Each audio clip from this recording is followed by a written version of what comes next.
everybody, and welcome to the newest indoor adventure in Gold Rush, part of our Weird West 4th edition campaign. I believe this is part 23?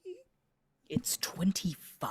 25! I am definitely off on the numbering of this campaign. Today is May 19th, 2025, and you are loved. And that is a very important thing that we like to remind each and every single one of our viewers and listeners at the beginning of each and every single one of these games. If this is your first time joining us, you can go to youtube.com/indooradventures to check up on all of the VODs of each of the games that we have played up until this point, or you can go towards anywhere audio casts are being made available for free.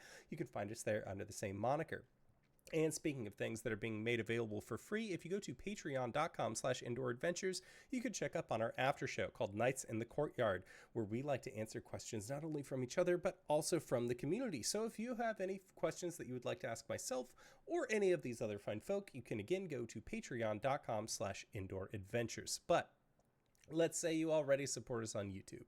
You already support us on Twitch and Patreon and all of those other wonderful spaces, and you're trying to think to yourself, where can I go to help support this fantastic show even more? Guess what, Acorns? I got your back. Quite literally, in fact, because if you go to indooradventure.redbubble.com, we got t-shirts, we got posters, we got crop tops, throw pillows, shower curtains, aprons, clocks. We even have face masks with the symbol of Tiamat designed upon them by our very own Cyberwolf1201, where all the proceeds of all of our merch currently goes to help support Doctors Without Borders. So if you would like to help support a good cause, you can again go to indooradventure.redbubble.com. That is indooradventure, no S at the end, .redbubble.com. But that is going to be it for my opening spiel. So hey, RJ, who you playing today? Hey everybody, my name is RJ. Today I'm playing Kid, the Genasi Sword Mage. We both go by he, they. Hello everybody, I'm LBHackEmUp. I'm going to be playing Trisannas. She is a wild and seeker. I go by she, her. She goes by she, they. Is it me? I'm very tired. Why? Mm-hmm. I'm Cyber. I go by he and Annie. I play Rakel. Rakel is a human shaman. That's what she is. She, her. And I am the indoor adventurer, he, him, and tonight I shall be playing as Carruthers Edelweiss, also known as Ruth to his friends. Human Ranger also uses he, him pronouns, last time I checked. And that just leaves me. Hey everybody, howdy, welcome back to the show. I'm Danae Keener of DanaeKeener.com. I'm your DM for today, she, her. We're getting right back into session 25, which means that last week was session 24, so we should do the recap for that. Last week, the posse carefully picked their way through a gauntlet of traps that they realized was made to keep something in, rather than to keep them out. They found Cirrus Bluff's guardhouse, where they found evidence of him waiting for months for the other treacherous deputies to return, but never did. After carefully dismantling the explosives on the bridge, the posse approached Cirrus, who had chained himself to the gate and was suffering from his own affliction of faceless hate. Instead of fighting him, they assured him he was no longer alone and didn't have to watch the gate anymore. The posse was nearly overcome by his despair, but instead, together they were able to rewrite the law that bound him and release him from his self-imposed imprisonment. Cirrus, shocked to see them, insisted that they shouldn't be there and that Joe cannot come through that gate. And that's where we're going to pick back up.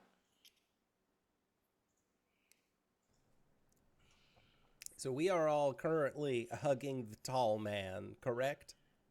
Mm-hmm. Yes. Well, Yeah. I think Ruth is just going to ask why. What would be so bad about Joe coming through? Well, for one thing, he's going to be really angry.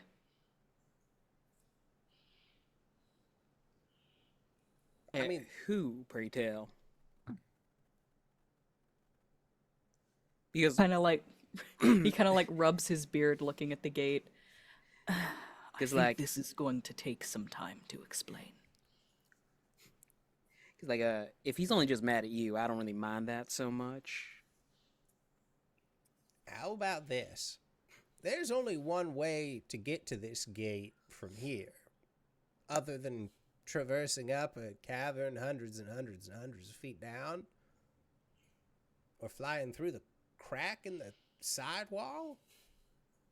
Says, motioning to the, like, because there's like a, like, where the bridge is, there was no clear way to then, like, get to the other side of the bridge if they had just, like, gone along the walls or anything like that, right? Like, it's a gash through this mountain area. Mm-hmm. Yeah. Okay. Why don't we at least stake up a camp, maybe get some food in you? When was the last time you had a good meal? I can't remember the last time I ate. All right, well, in the meantime, snack on these beans and let's figure out something that we can put in your belly. If I may, Mr. What would you prefer to be called? Bluff. Cirrus Bluff.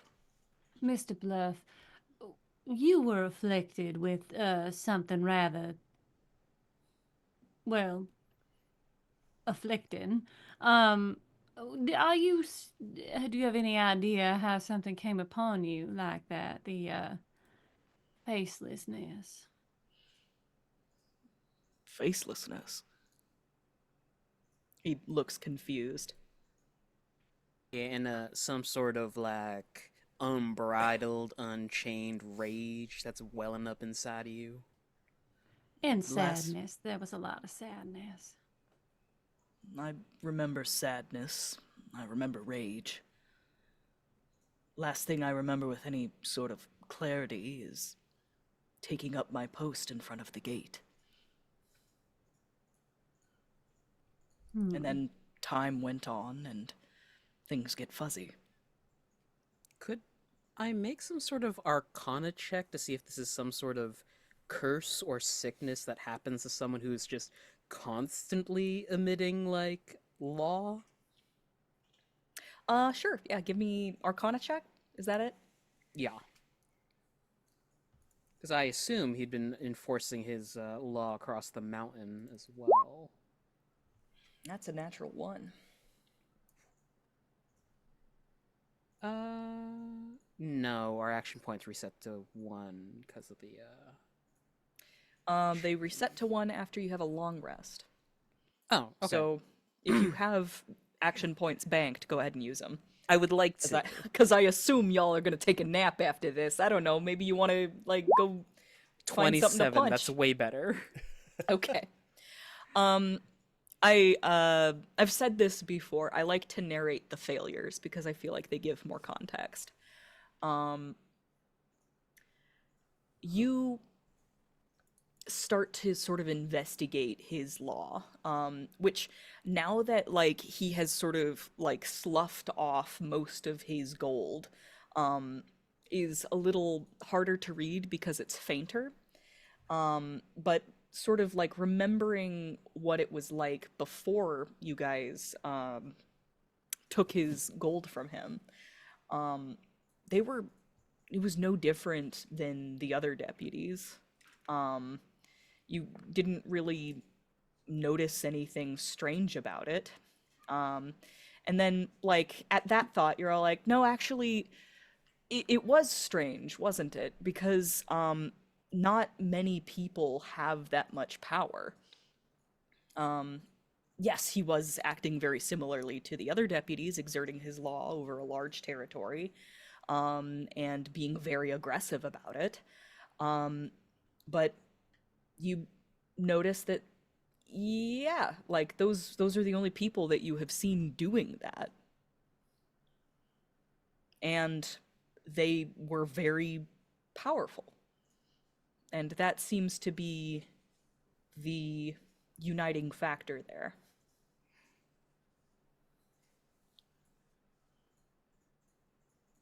No.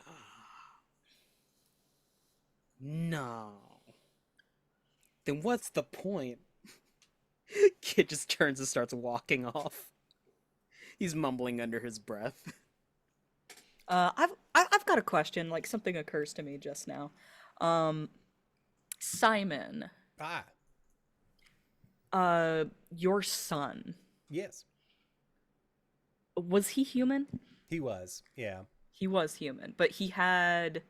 I seem to remember there was something special about his name. Yes, I named him after Cirrus.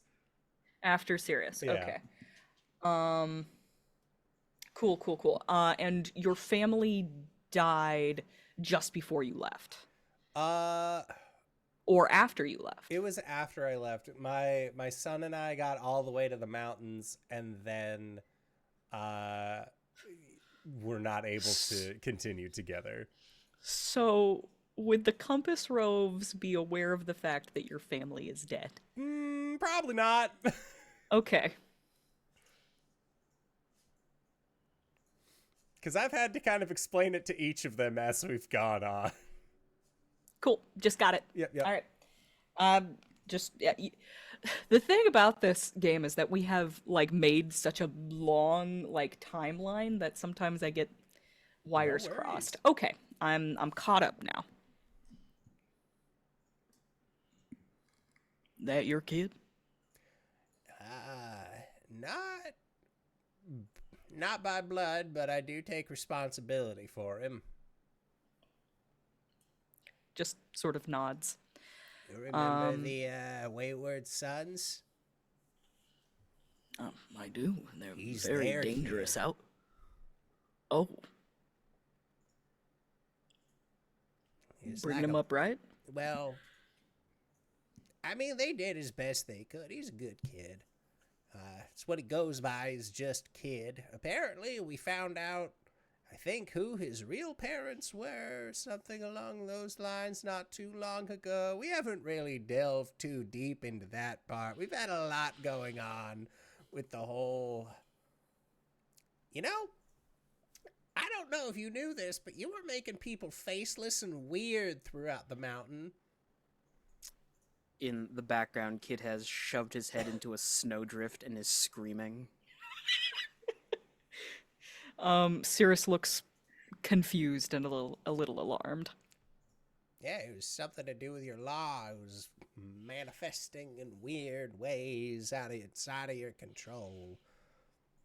I don't recall doing that, Well, but I do remember trying to keep people out at all costs. you So, did a bang-up job of that one. This pass has been considered impassable for going on, what, 15, Until 20 you all years? came along. Well, we are sort of an outlier situation. I'm just going to throw that out there. There have been others, but most of them either curse or they just don't want to. Weren't really particular in crossing the Palisades, or saw that as the barrier to the entirety of the West and just said, you know what, I'm good. He kind of squints at you for a second, and you can kind of feel him like reading your law, and he's like, You've grown very powerful since we've last seen each other. Unfortunately so. Hasn't been my intent to get my name on a wanted poster again. But what can you do? We do what we can, I suppose. Shall we settle in? I feel like we've got plenty of stories to tell each other. Oh, I have quite a few things to talk to you about, as it would so happen. Why don't you take a seat? Kind of need to let you know about the rest of the rows. Oh, yeah, fuck. all right. Also might know what's going on. Cirrus will have a seat. Where do you begin? Do you go straight into like storytelling, or like are we making a fire and some beans, and like what's the order of operations? We're here? gonna sit down. I'm gonna get a fire going. Gonna get some beans out. Gonna have some rations shared amongst the group. I think if anything, Ruth will use his law to make a giant-sized chair, so that way Cirrus Aw. doesn't have to like just be sitting on the ground. And he'll He's make used to it. and Ruth will have a chair that's like there's like a set of stairs that runs up, so that way he can be at like Like eye level. eye level. It's just a very long winding chair to get up there. And then once they get some food in, so it all started out in a very small town. We met this bandit named Thorny Toad Jim. He'll be important later. He's never heard of him. Look, in the time that you've been up here, there have been quite a few of these bandit lords and emperors that have decided to disperse themselves up all across the Ramble. There's been, what was his name? Dusty Roads, Dusty Trails, the wind guy who beat the shit out of us. The Dust Devil. Dust Devil. Dusty and his devils. Now, they're actually like, they were considerably a little bit more powerful than we were anticipating. But that being said, so we ended up starting off, everyone, just so you're aware, does have a wanted poster with your face on it. That's just kind of how it rolled out. Most of us received this message, and he will hand Cirrus the, like, my name is Gold Tooth Joe, and if you are reading this, bring me, like... He's gonna pull his reading glasses out, because they have, like, magnifiers in them to help him read, like, really tiny writing, like, you know, most writing would be that wasn't written by giants. And he's like, How long has it been? I will tell him how long it's been. years and years, decades even. It's been a hot minute. And he only now is able to get a message out. Now, since that time, Miss Sissy, she took over an entire town. I don't think that she could cope with the fact that her lady love was dusted before she arrived. So she got this whole like weird trauma puppeteering situation going on. It was bad. Miss Sissy is not around anymore. She's no longer in charge of that town and will not be bothering anybody again. Unfortunately, we did have to put a stop to her. So we already have one of the badges. Second town that we went to was previously under the control of the Wayward Sons. Turns out that was not the case. Your new companion, that Sparky, whatever his name was, Six Spurs, he apparently was he was a horseman, and then he was just a man, and also just a horse, but the just a horse was actually a tornado of a horse, of a lot of horses, that was going around, and then we went into the eye of the storm by flying a boat through the desert into the center of it, so that way we could reconnect the horse part and the man part together, and then he went from being a sweet boy to being kind of an asshole again, so we had to stop him too, and Ruth will pull out the second of the sheriff badges. And then we went to Lethe Springs, and Dex was just being a piece of shit, and I killed that fucker. I'm not even going to lie or put any kind of pomp or vigor on it. That man was bad. We stopped him. Town's better. Third badge. Now, when we came here to go up this set of hills, I had one request of my group. Leave you alive. Because after all these years, Sirius, I still care about you. And I still want what's best for you.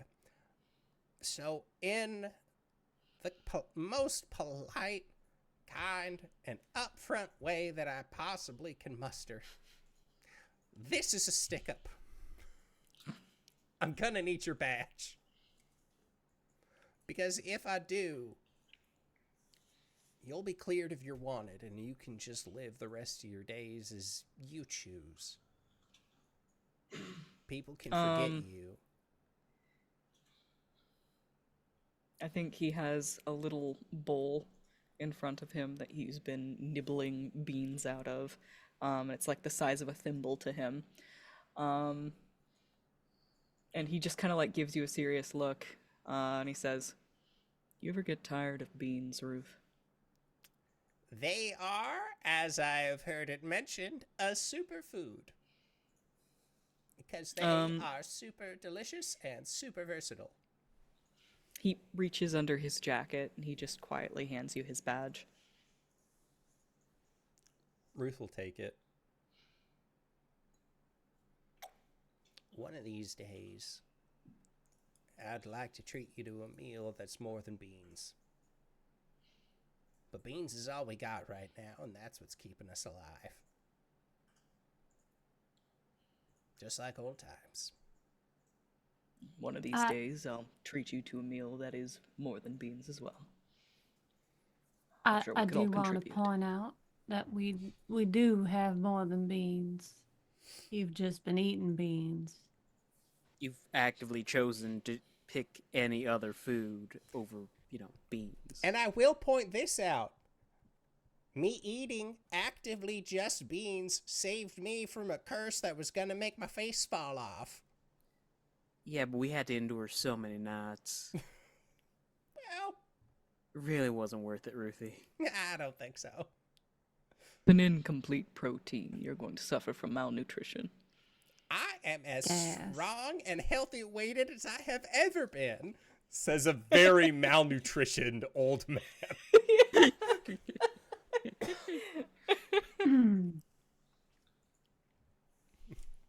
Diversify your diets, listeners.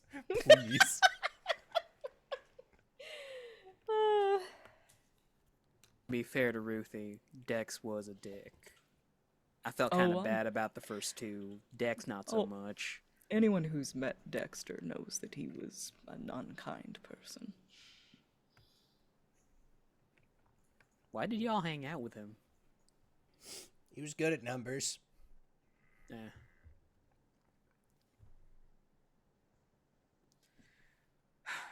Right. My discovery, my epiphany, my eureka moment. Maybe the quantity of gold in the law somehow,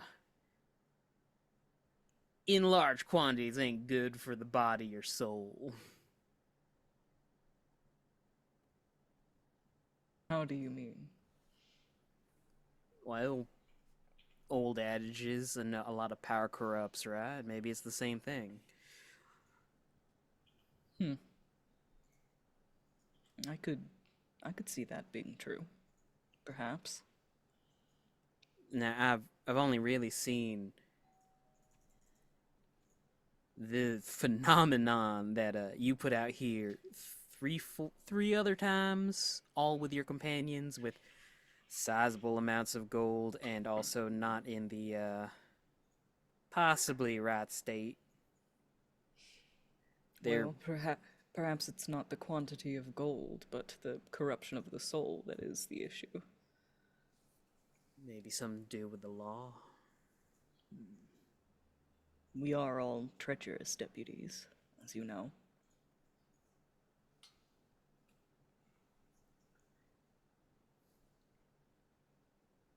I'm not exactly proud of what we had to do. In fact, I've had a lot of time to think about it. There have been days when I wondered whether or not I should open that gate myself.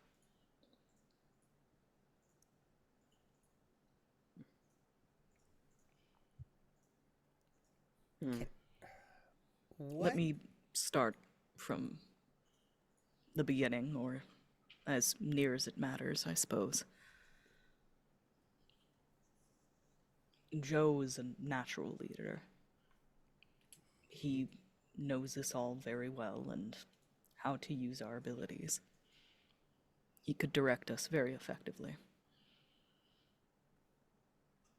However, as we got closer and closer to opening the Cloudfort Pass to the public, we began to disagree more and more. All of us did. We all had different ideas for how things should be run. But we come to realize that Joe was going to have things run his way or not at all. There was nothing that we could do to convince him to do things differently. And we also came to realize that there was nothing we could do to stop him.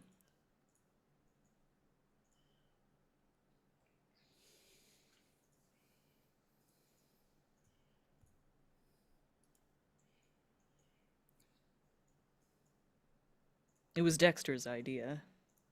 He wanted us to kill him, but nobody else really wanted to do that. I didn't want to go that far, neither did the kid. Sissy was fairly certain that we couldn't even if we tried. So we came up with the idea of locking him behind the palisades. Fairly impassable, they are already. And it solves the problem. We were all arguing over how the gate should be run.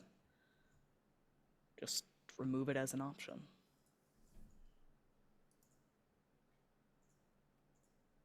What did he want to do that was so bad? He wanted to control who could and couldn't go through the gate.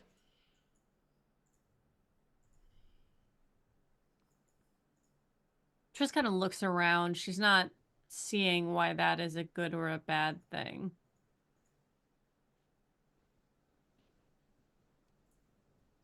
Let me be more specific.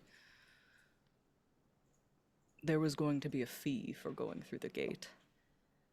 A fee that would completely clean out one of your typical law users. They would be defenseless.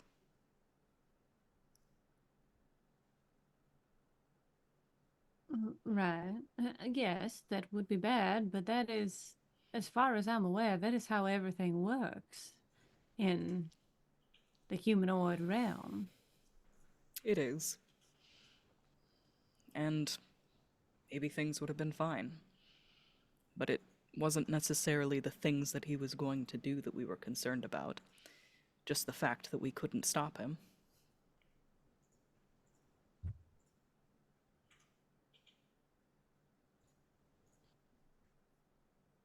So instead of letting him extort people to go through of their own free will, you decided to keep it shut forever. Well, not necessarily. Six Spurs was supposed to find you, Ruth. Me? You and, well, not to mince words, an army. To gather as many people who would to stand at the gate and, well, if it came to a fight, we wanted to have more numbers.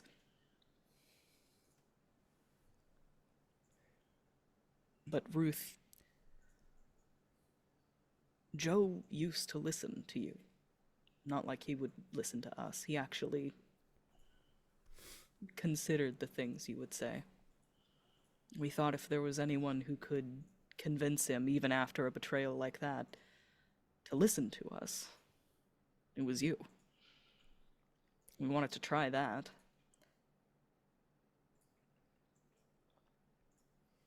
But I suppose something happened to the kid and the message never got out. That might have been part of the whole separating between man and half man, half horse into whole man, whole horse. Even then, when we met him, he didn't say anything about it. It was a little hard to follow. Sounded like the Wayward Sons, and then he just sort of like looks over at Kid. Might have had something to do with it.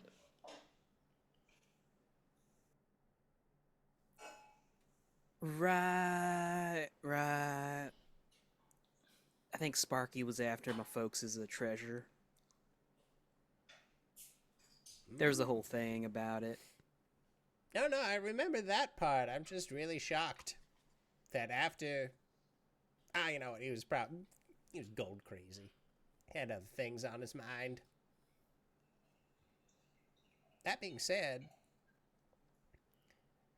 I'll still try and talk to Joe. I don't know if he'll listen to an old man anymore, but if given the opportunity, it's better than fighting. From the sounds of this, and he, like, hands the wanted poster back to you. he does want to talk. That's good. Something, at least. You can go claim your reward and explain to him what happened. And maybe if he finds it in his heart to forgive the ramble, things can go back to the way that they were.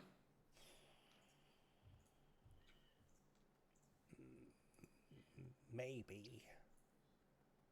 Lots changed. That being said,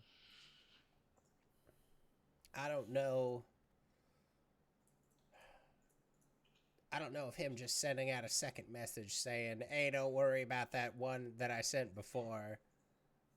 I'm fine now," is gonna like settle the dust that he's been stirring up just from that initial one. When has anything that we've ever done been easy? Oh, eating beans is easy. That's about all there is to it.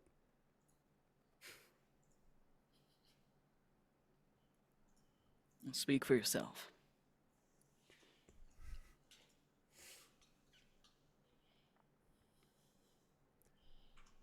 That being said, Ruth will turn to the rest of the party. we try and talk to Goldtooth, see if we can figure out what it is, but if Bluff here was stuck on the mountain for God knows how long, and it addled his mind with the amount of gold that he had, I can't imagine what Goldtooth's going on through right now.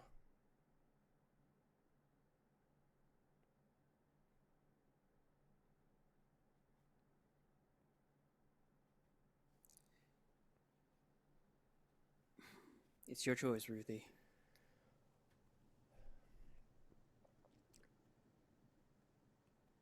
Hopefully, he sees the error of his ways and just calls it a day. Just goes to the beach. Heads west. Maybe finds a nice little cabana to sit under. Watch the waves go by.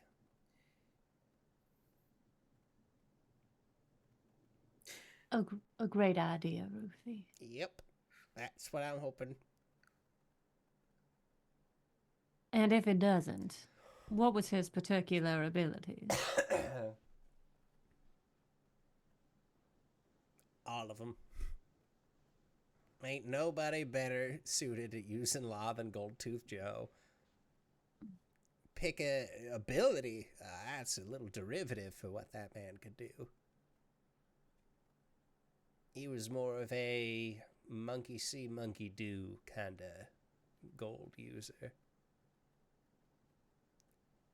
Imaginative. All of the deputies together were not confident that we could take him. To be fair, Dex was very weak. Did you know he wasn't even like the head honcho in terms of vampire goes? He was just like a little guy. Oh, really? Yeah, no, like I sneezed at him and he just went down. Mm-hmm. Oh, he always acted like he had. He's just like a big shot, right? Yeah, Yeah. like he I really made had him- it together. I made him kill his wife. Now, wait, hold on. No, That was that's somebody the different. foreman. That was a different guy. That was the foreman. That was the foreman. But yeah, no, she did. Our friend Tris did make a man do that. So I feel confident in our abilities. He's going to like lean in towards Ruth and say what he thinks is a whisper. She reminds me of Sissy. Well, that would be the gun that we took from Miss Sissy. Oh yeah, no, Yep. sure enough, that is what it is. Yeah. Yeah. Mm-hmm. He's gonna point at Triss, and like because he's so large, it's not entirely sure what exactly he's pointing at, so it just kind of looks like he's pointing in her direction. And he says, "That's a very interesting contraption you have there." Well, yes, it is what they call a photograph taker. It is a camera. A camera obscura? Yes. I've been What is using it to... what is the capture time on that model?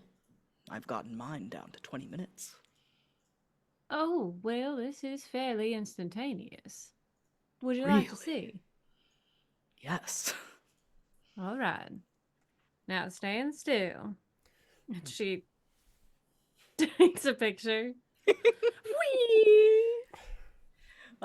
Like no face change, just like very very stoic. Um, and like it pops out the little Polaroid, and like he's all like, Oh, well, you've ruined the film. Mm. Well, as far as I'm aware, it takes a moment for it to come through. It is something that is captured instantaneously, as I said. Oh, you can see the outline is starting to come through. I'm Would not you certain look at about. that? Yes, I'm not unaware of other models or how other cameras work, but this is one that I found when Miss Sissy killed its owner, and I decided to take it upon myself because I was afraid of it at first, and I decided to use it for spectral captures.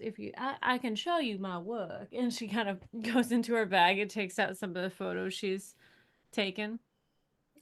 he's like very carefully like looking through the photos, and he's all like, Ah, well, I never thought about candids or portraiture. As my captures take too long. Most of the time I work in landscape photography. This is beautiful. You have a real eye for the craft. Oh, thank you. If you would like, you can hang on to it for me while we go speak to Mr. Spurs. Are you sure? There may be some things Yes. that you want to remember over there. I hear it's a beautiful land. Well, I spent most of my life remembering things from what I've seen, not from what I capture, so. he like looks at the tiny little machine in his hand, and like it seems like he considers this for a long time. Like he like, ooh, this would be so cool to have. Like what a Mm-hmm. cool gift. And then he decidedly like pushes it back towards you. Take some pictures. I want to see. Of course. Now, is there anything else we should know before we head upon this trail? Is it long? Is it more dangerous than it already has been? Are there any other creatures or pitfalls we should be aware of? From my understanding, the most dangerous thing in the Gold Coast would be remnants of the ancients, but they have been mostly wiped out. Hang on, that seems like a capitalized proper noun thing. Mm. He like looks over at Ruth. Tell them about the war. Oh, we are very familiar at this point about the war. We don't really need to get into that part so much. They were mostly popularized and there was a lot of them over there. Sorry, my comment's not so good. It's been a while. It really has. That being said, the trains are back. I don't know if they were gone or if that was something that you were aware of, but they are More flying. than just the one Dexter was Oh, using? there are many up in the sky, and I am afraid of them. You should be. They're not very kind. They don't like us very much, I don't think. No, definitely not. Well, based I off of think- what Dexter did to one of them, I think they have a reason to not like. Yeah, you I think I retrofitted the remember- engine. I think I remember Dexter saying at some point something about the fact that they run off of law, but they burn it. Yep. I found his notebook. What a waste.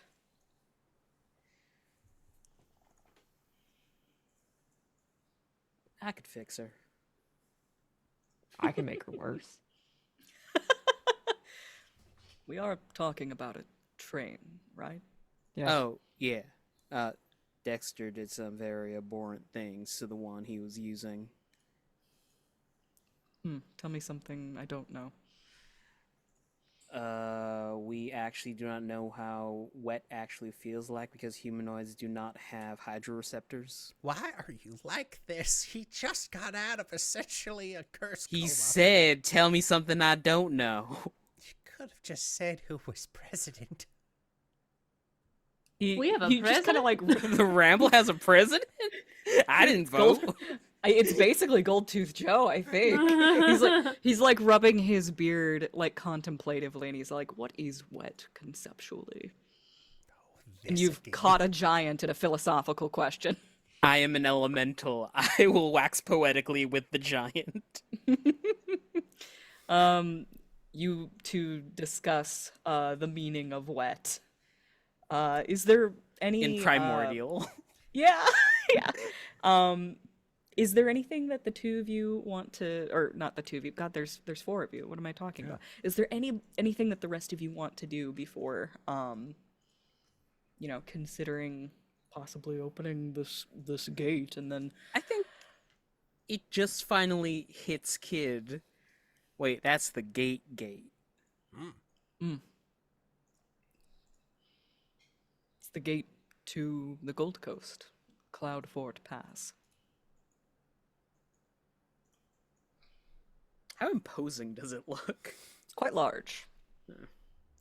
A 20-foot giant was using himself as a padlock to keep it shut. It's a lot bigger than I thought it would be.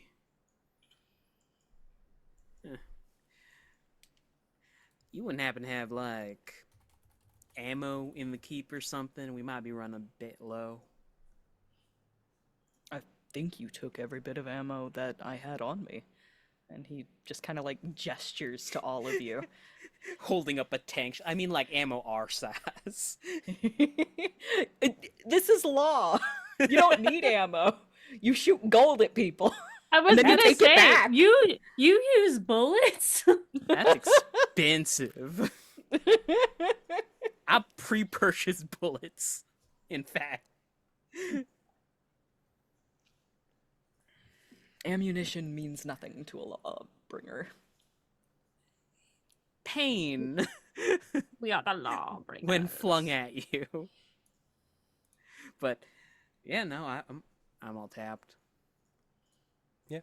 I think Ruth will just take some time to fill Cirrus in on essentially what he's missed while he's been out. Okay. It's a lot. Yeah. Like, it's a lot. He's basically like kind of gone into like a depression rage coma for the past like decade or so, and like a lot has changed.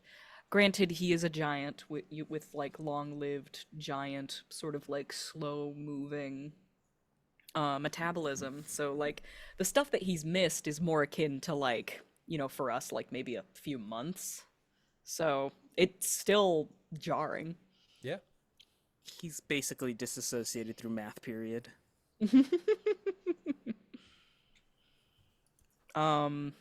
Yeah, as you explain everything, he kind of like puts his face in his hands, and then when he looks up at you again, he says, I never wanted to hurt anyone. I was just trying to keep them out. I know, big guy. Just a comparatively tiny hand just rubbing his shoulder. That's why I was insistent with a group that we, keep you alive as best we could. I knew that what you were doing wasn't you. It was just how you were feeling was all. I don't know if I deserved that. I don't know if any of us did. Deserve a chance to live? Mercy. When I left the Compass Roves, you showed me grace. And grace and mercy they hold hands. They are one and the same. You all, when I decided to leave, could have said, well, no one leaves the Compass Robes alive. Forced me to stay here, to be a part of this. But you all let me walk on out, intact as I ever have been. That was grace in the way that you handled the situation. The one thing I can try and return is mercy. Because if you aren't capable of receiving grace, the best thing you can receive is mercy.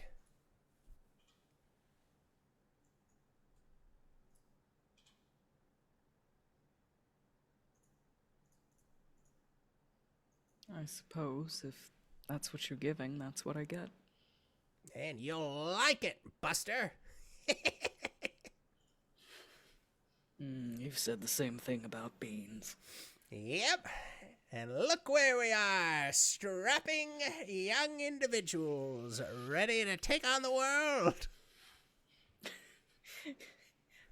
This vignette of two old men, one kind of like morose and somber, and the other one fucking Ruth.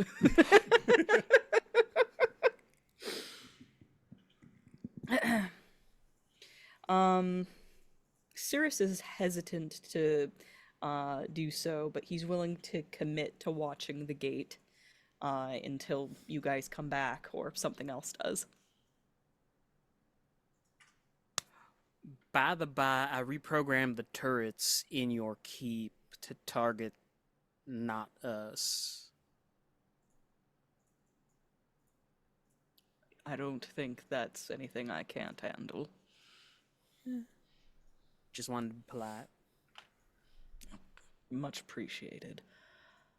To be fair, I made that gauntlet of traps so that nothing could return from this side. But it sounds like you've disabled the majority of them, so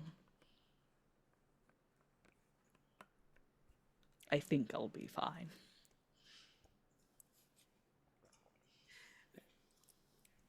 Pat the calf and start walking forward.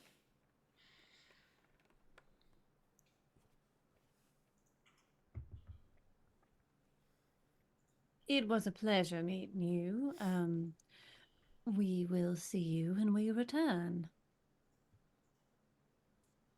Thank you very much. Remember to take pictures. Of course. And we're just resting here before doing anything gate related, right? That was the plan. Yeah, you guys, if you want, you can take a long rest now. Okay. Like, I'm not gonna make you like, it's all like, no, you have to close your eyes and go to sleep. Like, narratively, this is where you would have had a long rest. Okay, gotcha. Sounds good. And I suppose Rakel is the last person in the lineup, and has been fairly quiet up until now. And so I think Cirrus just kind of like gives her a look, like,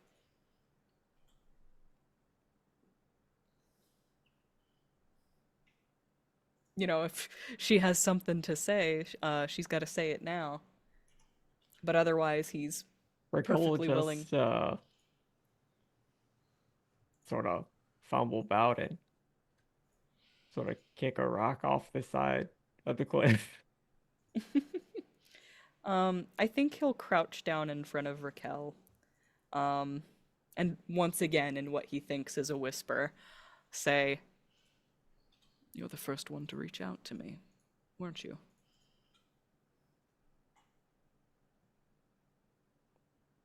I guess, yeah.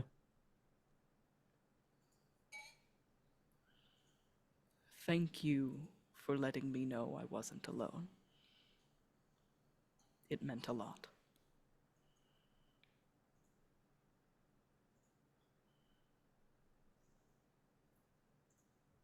I'm glad you're not thinking anymore.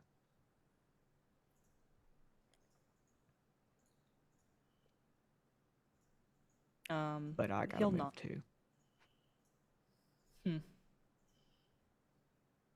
Okay. This seems to mean a lot to him. He'll reach out like one finger, towards you, like in a,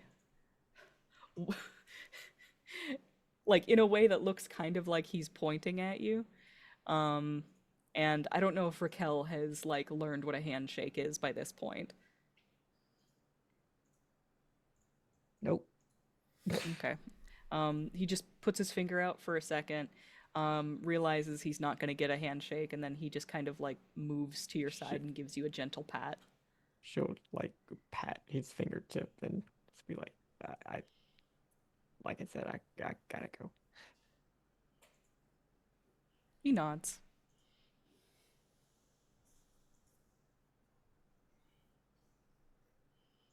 And she will try and catch up with the rest of the party.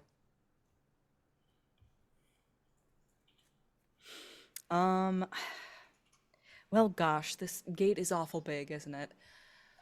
I think Cirrus will stand up, sort of stand in front of it, contemplatively, like, you know, this is a thing that he never thought that he would do. And he will lean into the gate with both hands and push it open for you, like laboriously, slowly, the hinges grinding and squealing. And like it really does take the strength of a giant to make this happen. And he pushes it open enough for you to be able to step through.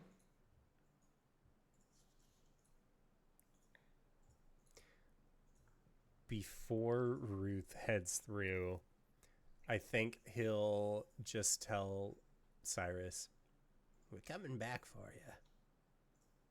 Well, if not them, at least me." I hope that's true.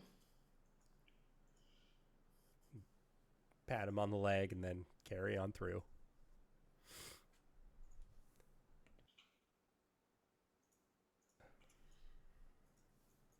All right. You all step through the gate of the Cloudfort Pass and make your way down a long corridor. The sky is open to you above, but it's basically just like a mountain that's been like rendered in half. And it's several hundred feet of walking, until you finally make your way to this golden light, basically at the end of the tunnel. And when you step through, you kind of have to blink because it's so bright. You've been used to this cold, whipping wind, and you realize that that wind is gone now. And what you are met with is a sprawling green landscape. Everywhere you look is green. And you haven't seen something like this since the forests near Glimmer.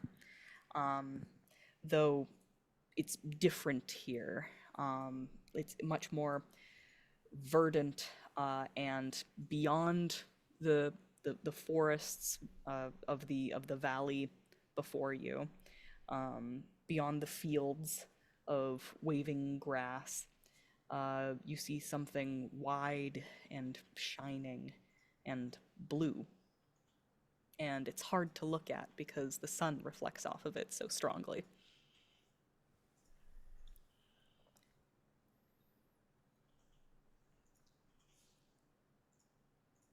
And Ruth, you have finally seen the ocean. My God. I knew it was real. I knew there was another one over the mountains.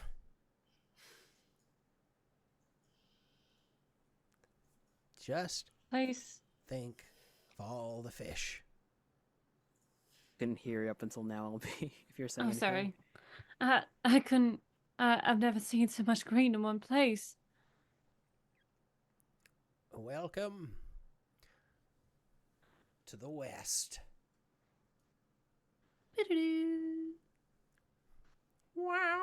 Orchestra. Uh, There are birds singing, flying. You can see this winding river. And after, like your eyes get the chance to acclimate, you can also see more of those ruins of the ancients just sort of scattered about. And from this like high vantage point, you can even tell that there's like you can see like whole ruins, like just towers and platforms that have crumbled.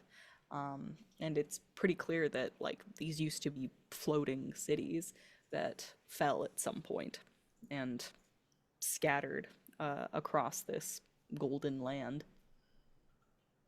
First thing Kid does is try and conjure a knife made of law. Okay. Does it work? A knife appears in your hand. Well, at least that still works.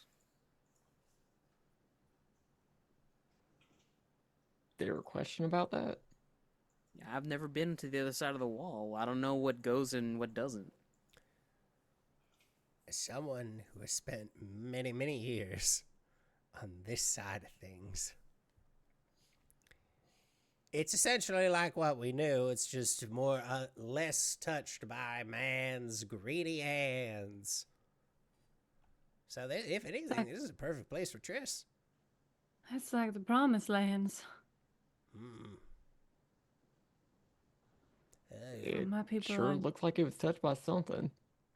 Well, you can't cover all scars with time. My You people need to can. know about this.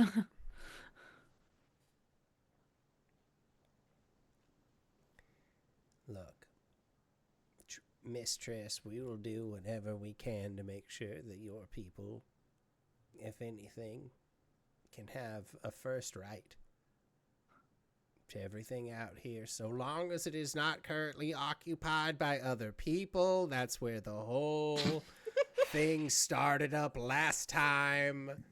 If there are people that are already here, let us work something out amenably. Please do not raise arms. I cannot do that again. That being said, this place could be home for a lot of folk. But in order to make sure it's safe, in order to make sure that it's secure, we need to figure out where Goldtooth Joe is and resolve that issue before we start making any kind of plan, because otherwise we are building a castle made of cookies. I don't get it. Why would Goldtooth Joe want to leave here? I don't think the question was if he wanted to leave here. It was, I don't think he really had a choice in the matter of staying in the first place. right, but it was the fact that he wanted to extort people who were going to come to make a better life here.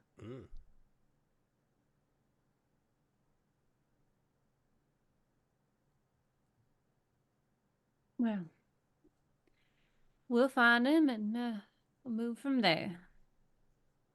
She kind of dabs her face a little bit and steps forward. You We're are still on a snowy mountainside, but like you can see that there is a pretty clear path down, and you can start making your way that way. RJ, what was your question? if I were Goldtooth Joe, which piece of rubble looks like the best hovel for me? Well, I thought about saying it earlier, but I forgot to. We can retcon it and say that Cirrus told you that Goldtooth Joe would likely be in his gold mine, which he knows was over here, and Goldtooth spent a lot of time there.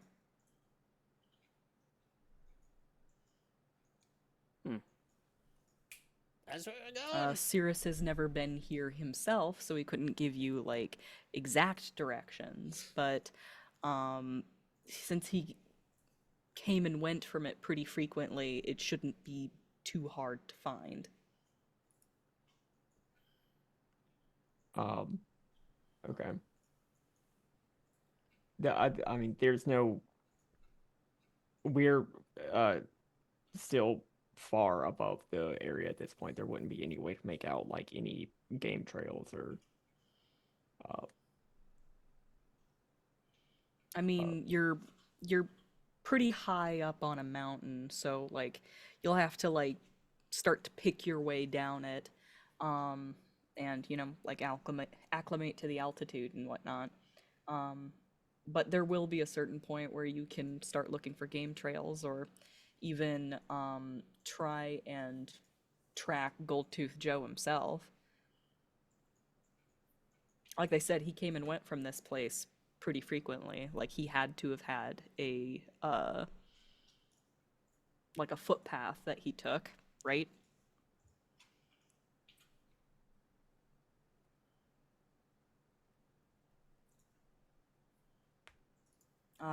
Anybody who would like to, go ahead and give me a nature check. Nature. Nature, you say? I believe nature is the check for this. To find Goldtooth's footpath. Hello. That is a 20. Try something natural. 32. Yeah, I think a 32 would be enough. And a natural 20 from Rakel, which is also a 32. Holy carp. Nature, think- you say? I think that what you do is that you like reach out with your law, and you're able to kind of see like where his influence has been. Like the old like probably years old traces of his presence. And like you can tell that he's been all over this mountain. You know, just sort of walking around. Like he had a lot of time on his hands. He had to fill it doing something.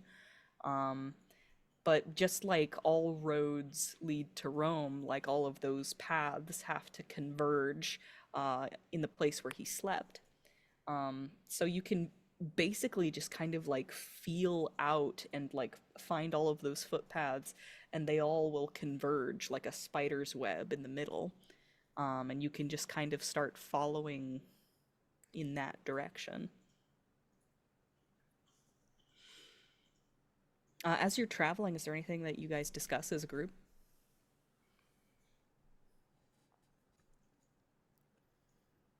So... Well- Oh, no, go ahead, mistress. Mr. Ruth, I was just wondering about your connection with Mr. Joe. It was mentioned that he would listen to you. Mhm. What is your relationship like, or was? Oh, to put it lightly, he was one of the few people I could trust when I didn't think I could trust many. Known Joe since I was very young. Met him inside of what would later become known as our war band, what would later become known as our posse. Joe and I have been through a lot, and it saddens me to see him in this way. That being said, I think that Joe listened to me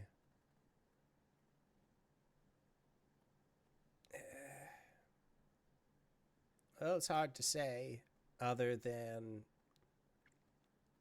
when you allow somebody to see you at every opportunity, in every shade of light that has ever been cast, you tend to know a body. and you trust him. For better or for worse. Now, Joe and I, like I was telling Cirrus, Joe was one of the folk that was more on the all right side of me leaving the Roves. He wasn't happy about it. In the same way as, well, we were kind of like brothers, in a sense. But then when it came down to it, there was just things that we couldn't see eye to eye on, and rather than argue about it, we just decided this was what was best. Because I wasn't going to be happy working for him if I couldn't go off and pursue my own life, and he wasn't going to be happy keeping me caged. Because, in all fairness, I would have made his life a living hell. I would have, every night that I had the opportunity, beans for dinner. He does not like beans.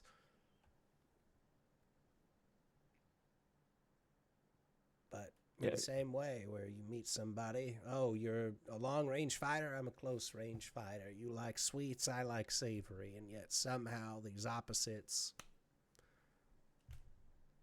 come together.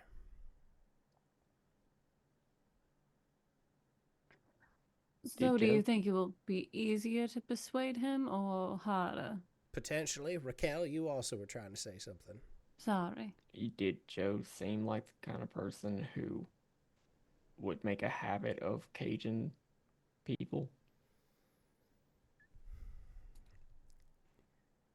It wasn't literally or not. It was, well, okay, he never caged anybody physically that I was aware of. As far as caging people from one side of a mountain to get to the next, that was a decision after I had already gone. I cannot attest to the kind of person he became after I left. But you did know what kind of path he was on.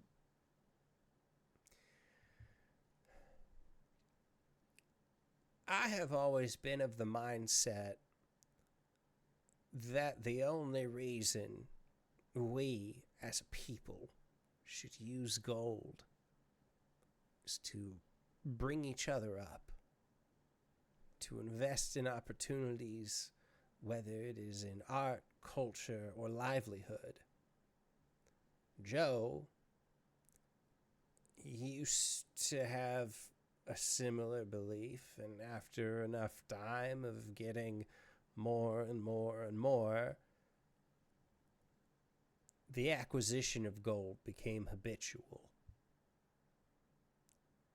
You see people who want to go from point A to point B, and you realize you can slap a fee onto it. He was just a glorified highwayman at that point.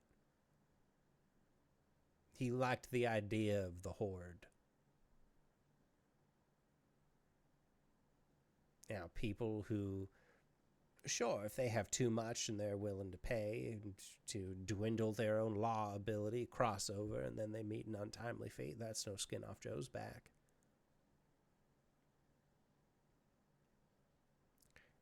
This place should have been a land of opportunity. Not a land of, for lack of a better word, proprietary.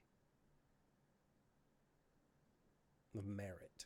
Or, well, not merit. The other one, based on money. Capitalism? That one! You said the C word. It's nasty. It's dirty. I don't want it. We should all invest in the people. Say quiet part out loud, why don't we? Joe was a capitalist through and through.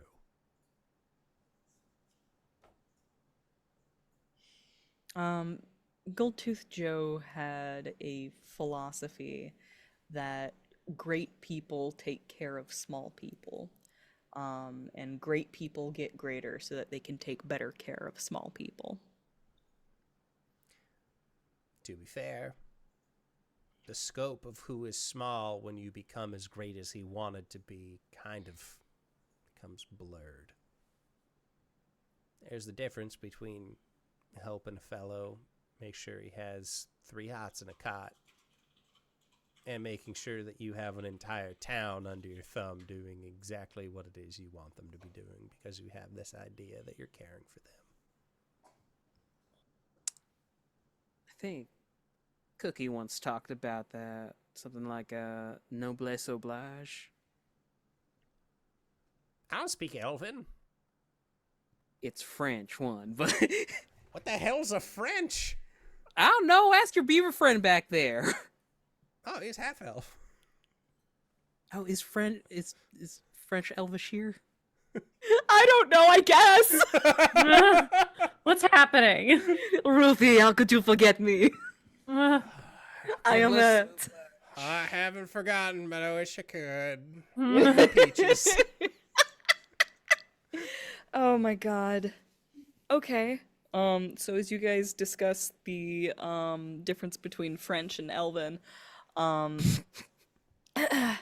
you come to a river where like there's a pretty stark change from like cold and frosty climate to green and lush.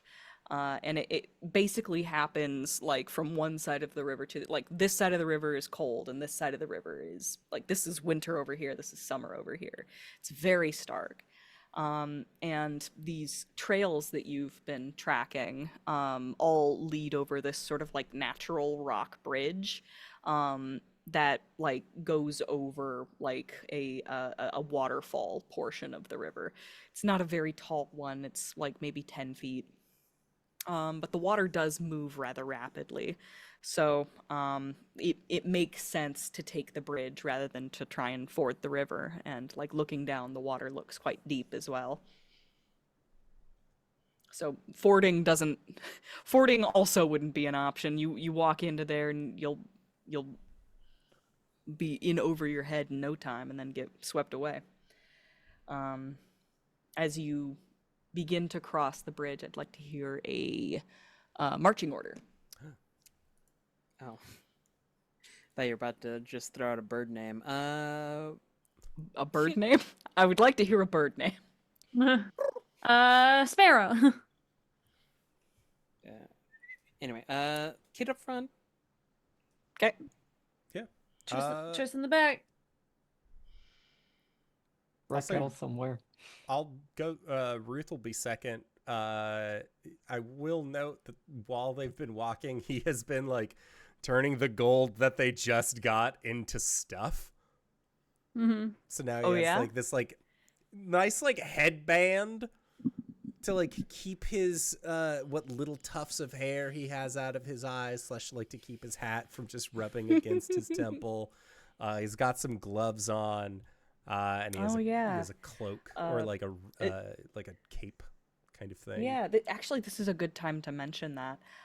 Those of you who have picked out magic items to form, like I imagine that you would have made these either like sometime between the like time that you acquired the gold from Cirrus and now, so maybe like on the path down here.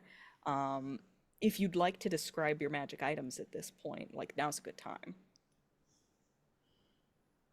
I describe mine: sweatband, gloves, and a cape. Tris, what are we looking at? Tris didn't make any magic items. You didn't? Oh my gosh. Mm-mm. Well, don't I feel foolish? I know Rakel made magic items.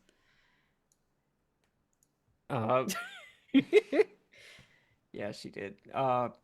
Like overnight, like in a similar way to how she woke up one night with a new spear and a beast pelt armor. She now has matching bracers and these sort of sheer gloves that sort of extend out from under them. There's some more paint markings down her arms of uh, twisting brambles, and specifically like the gaps between the brambles. Like there's a lot of like empty space, negative space in between them. And most obvious is that her antlers now have they're attached to a sort of like kitsune mask, except it's more lupine than fox like, and it's like you're not entirely sure if it's wood, if it's bone, or there's definitely a like bit of gold like edging in the patterns in there, but yeah. Love that. I think that's really cool. Rakel kitted out in her new duds. Triss, I'll say you're the one who notices this, because you seem quite taken with these new lands. Just kind of looking around, trying to take in everything around you. This gorgeous green foliage that you're now getting close enough to actually, like, see the individual leaves on the trees. It's just as gorgeous as you thought it would be. Up close, it's even better. And as you're like taking in your surroundings, you happen to look back up the mountain and realize that the storm that was there before must have been a construct of Cirrus's making, because there's just nothing but like white fluffy clouds and blue skies, and there's like no longer this sort of like oppressive force hugging the top of the mountains. And at this point you sort of realize that there's really nothing stopping anything that is capable of flight from going over the mountains into this beautiful golden land. And as you start thinking that, you hear a distant sound. Woo! Woo! Was that meant to sound more like an owl or like a train whistle? Like a train. Thank you. Can I take another? Can I do another take on that? Yeah. Yeah, Do another yeah. take. Yeah. Thank you, Oh, Tyler. Wow, Thank you, Danae, Tyler. your Have train to- sound was so good, and it even sounded like I've- it was in the distance. I've been practicing my ventriloquism.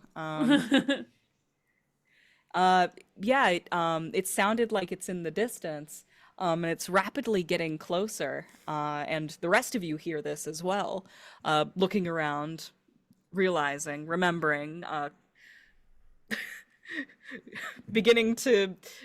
it's beginning to dawn on you what this could possibly mean.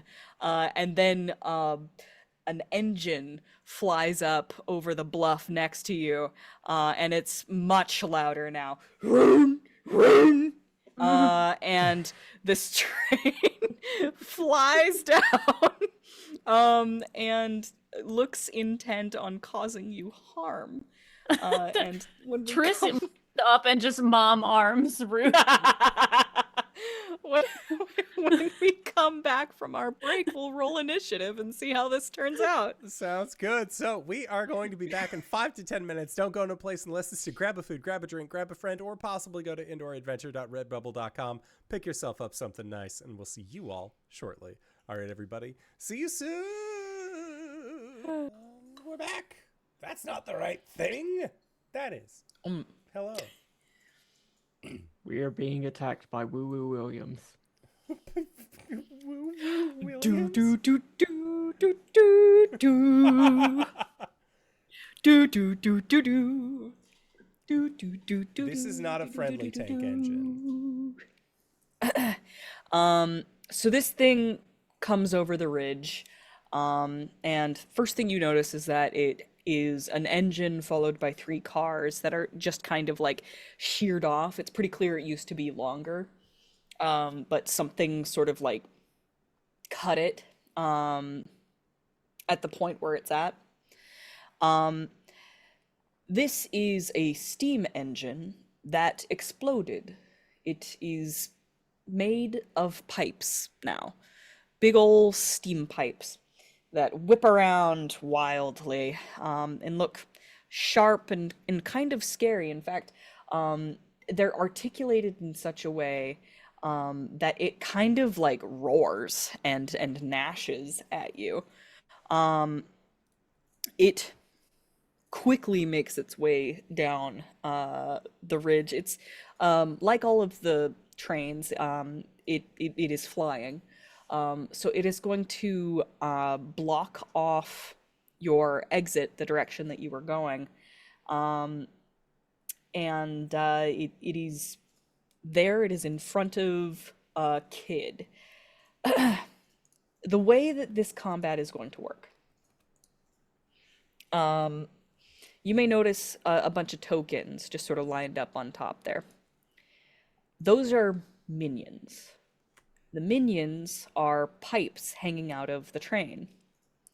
They each will have their own initiative, and they each have their own attacks.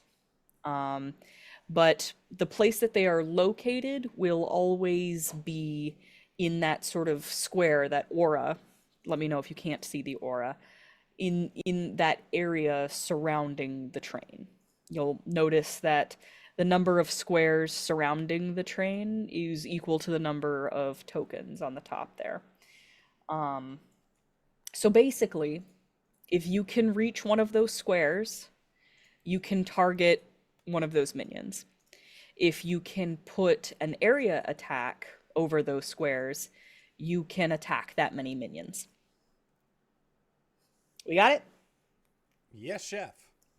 Okay. Well, let's roll into initiative, shall we? Let me bring it up first. There we go. Oof. Wow. That's fine. The AoE's going like second,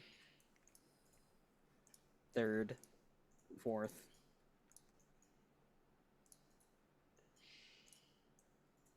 I have rolled twice Collect all in this of game these. so far. One of them has been a natural 20. The other is a natural 1. Roll 20, give it. Balanced. Roll 20, take it away. Perfectly balanced. In every way. Am I gonna regret rolling every single one of these minions into initiative? Maybe. Who's to You say? might regret it.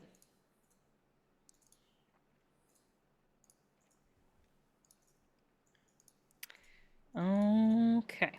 I believe that's everyone.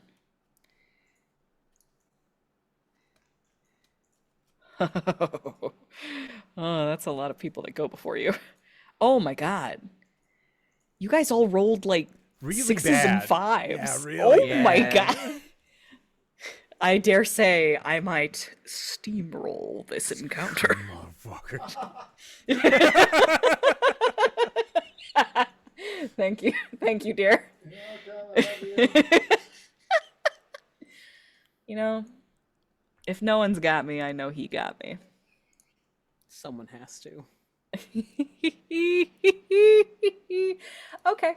At the top of the round, it is the Ancient Engine, which is going to attack Kid. Meep. 23 versus AC. That misses! Oh, very exciting. The train is going to shift. It'll go here, here, here, and here. And everything will follow it. Because it's a train. Choo-choo. Chugga chugga doom. Yeah, basically, as it sort of turns itself broadside to the posse. One of the steam pipes is going to attempt to jab Kid. Now, all of these steam pipes are like considered in the location of this aura, as I said, and they also have a reach of 2. So they can basically reach everyone in the posse right now. So this one's gonna be for kid. 15 isn't gonna hit. Next, this one will also be for kid. 13 will not hit. This one will be for Ruth. 25 to hit. Yeah, that hits. All right, that's gonna be 5 necrotic damage, and this only matters if you get hit a second time. Okay. This one will try and get Ruth. 22. That does hit. Okay, you are immobilized. Okay, question. Does my +2 against effects that render me immobilized, restrained, or slowed mean anything? This, I believe that one is for saves, and I only got know it. I only know it because of I put it in today. Okie dokie. So you are immobilized. Yeah. The segment, I believe, is going to try and capitalize on this and attempt to grab Ruth. 29 versus AC. Yeah. And you are grisped. I've been grabbered. You've been grabbed. I'm just going to put you on top of the train so we know. Got it. Those of you who are on top of the trains are the grabbed ones. This one's gonna try and grab Kid. No. 20 doesn't hit. Nope. Okay. The way that this looks, by the way, is that a door opens up on like the side of the boxcar, and like a lashing tentacle made of like gnarled metal and pipe wraps around you, pulls you into the train, and the door shuts. Whip. Triss, the first person in the posse to go. Hello. I am going to attempt to use possessing spirits on this thing. That's pretty cool. What does that do? So it is going to do plus wisdom modifier damage, and the target makes a melee basic attack as a free action against an enemy adjacent to it. If the attack hits, the target and that enemy are also dazed until the end of your next turn. So I'm going to use it on the what? Why'd you say oh? Nothing. You continue. Mm-hmm. Cool. I'm not trying to interrupt. I'm sorry. Okay. I'm going to attack the head of this thing. Cut off the head of the snake. So hopefully he can attack behind him. Let's go. 14 versus will, I do not believe hits, but I'll double check to be sure. It does not. I'll use a I have one action point, right? One of them, their action points. Yeah, after a long rest. Yep. Yeah. They don't add, they reset, right? Yep. They Okay, reset after a long rest. 26. A 26 will hit. All right, 13 damage to him. And he's going to make a melee attack as a free action against an enemy adjacent to it. So the one that is attached to it. Okay. 16 does not hit. Okay. Well, the target that okay, if the attack hits. Okay, so he's not stunned. Mm-hmm. Cool. Let's see. Close attack. Train turning around to bite itself is really interesting. Creating an Ouroboros here. Okay, that is going to be the end of my turn. Okay. Well, I'm gonna move. Can I move or shift? You can do either. I don't believe you'll provoke. Yeah, I'm gonna go ahead and go down here a little bit so I'm not. Actually, I'm gonna go here on these rocks, so if I fall into the water, I'm not immediately swept downriver. Mm-hmm. Yeah, okay. That's me. That works for me. One of these here minions is going to try and hit Rakel. 21 versus AC. against Rakel. Yeah. Yes. All right. That's gonna be 5 necrotic damage. And if something happens to you, something will happen. You know what? Who here was first? You. Okay, I haven't used any of those abilities yet. Great. Wonderful. Maybe I should. Okay, sorry. This segment is going to try...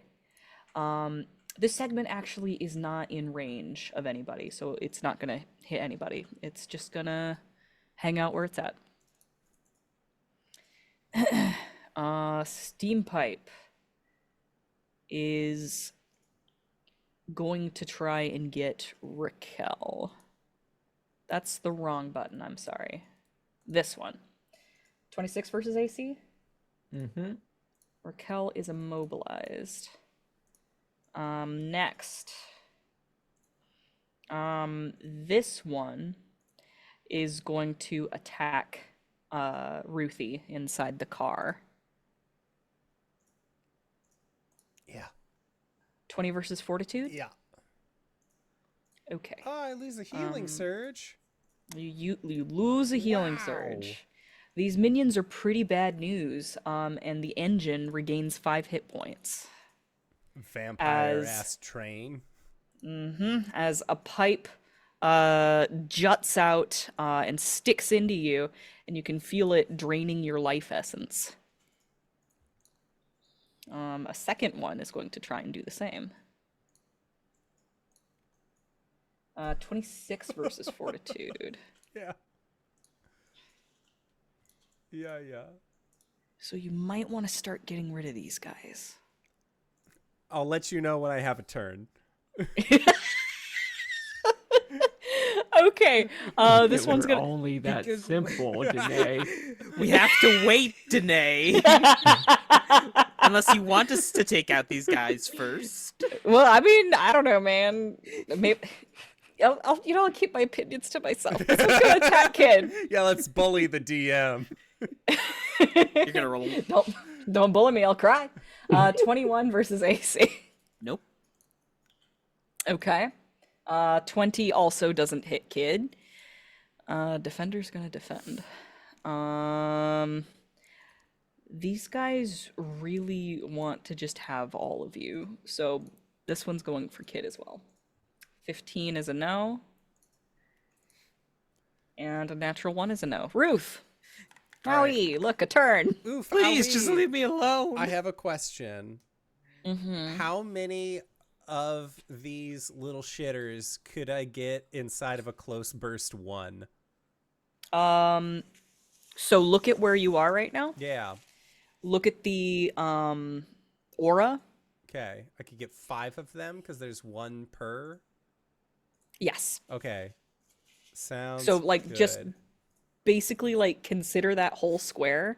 Like we're not going to keep track of where they are now. It's Yeah. more about like what parts of those square, how many of those squares you can reach. Okay, sounds good. I am going to use as I am not a fan of being immobilized and I don't like all of these pipes trying to steal my blood. I'm going to get a little rascally with it and I'm going to use my Dire Wolverine Strike. So against each enemy in the burst that I can see, it would be 13 versus AC. A 13 is not gonna hit. Do Cool, you I'm gonna wanna use an action roll point. an action? Yeah, okay. That's worse. Ugh. Can I use it? Can I keep using action points? If you have them, All right, cool. I think our action points reset, so that was all I had. they did. Well, it was nice knowing you, soldiers. Kid, it's your turn.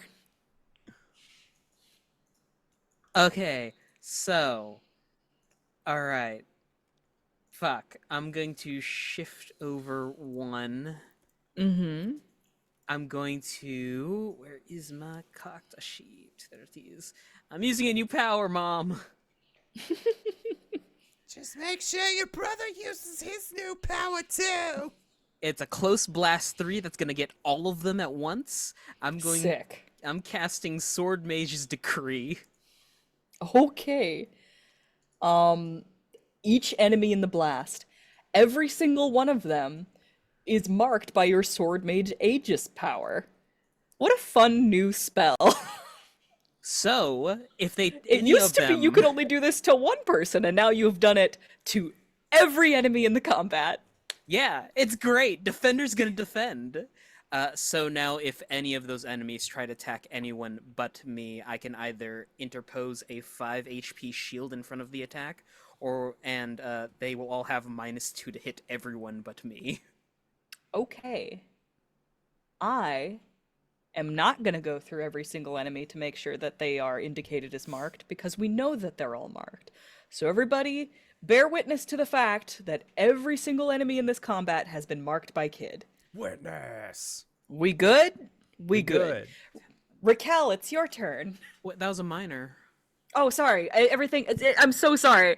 That was just such a big thing. Action, right? Action time? That was a Holy minor. shit, Kid.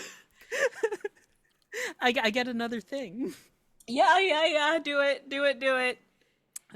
You know what? With all the pomp and circumstance, I'm just gonna go for a basic melee attack. You goober. Actually, I'm going to Booming Blade the train car.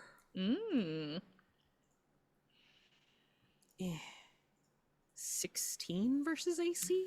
Probably not. 16. No, it doesn't hit. Well, I tried. Okay. Rakel time. I'm immobilized. Does that mean that just means I cannot move? I believe being immobilized means that you have no movement, but we can double check if you'd like. No movement and combat advantage, I believe.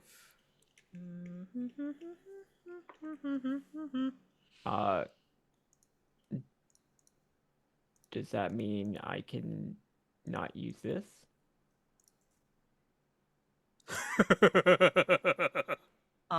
It cannot reposition itself on the battle grid. Okay, The I don't creature have to do cannot that. move unless it teleports, is pulled, pushed, or slid. I don't have to do any of that. All these things are in a close burst 5, right? It looks like it. Yes, I would like to use War Chieftain's Blessing. It's a 22 against their will. That will hit. Okay. They'll all take 19 points of damage, and until the end of the encounter, I and my allies gain a +2 bonus to attack rolls against the targets. Oh, we're debuffing the shit out of them. Rakel? I do not like being held by these things. I am Rakel, what does it look like when you blast every single pipe off of this machine? like these things are like biting into and Rakel, blooding her and everything, but it's like an aura around Rakel that just sort of manifests into the same antlered red bipedal wolf that's been haunting her dreams and her path as she's been going into this, that just sort of like manifests and not tears through all these things, but there's just like a force, a like pulse, or there is something there that begins affecting them all. And there's just rage and anger in Rakel right now. As she just does, she senses the anger in this train, but that does not, she's not going to stand for it to begin eating her and her friends right now. Incredible. No. Every single minion is removed from the board. The turn order just got a whole lot shorter. The engine is still in, right? Yes.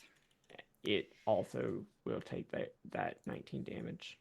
Okay. Were any of the segments in that blast? Close burst 5, so I think the first segment would have. All of them are. I believe a burst is all of the squares around you. So I believe all of them got hit by that. I don't see why people don't start off with their strongest attack. Slow clap, Rakel. Good job. I missed. That's what every time. That's what I do. That's what I do every time. In my I am defense, I got quoting Sans 80. Undertale. I am not coming for anybody right now. All my big But you- attacks happen on someone else's turn. But you know who is? Choo choo. Okay. Something interesting happens here. Because Ruth is grabbed. I'm going to attack your fortitude. Ah. Does a 23 hit your fortitude? And it's getting a +2. No, that's not from that. Is it getting a something from the sword mage's decree? That's for 2 hit. Okay. Oh, you're okay, right. okay. It would be a -2, so it would just be a 21. Ah, that misses my fortitude. All right, here's the good news. You fall out of the train. Here's the shit. bad news. You're over water. Yeeks. The train is moving, right? Yes. Okay. It is shifting though. It's there's but a- it is there's a- moving on its turn. Yes. Okay, so I can use Pursuit of the Hunter, which is with an enemy within 2 squares of you moves on its turn, I can shift. Okay. Works for me.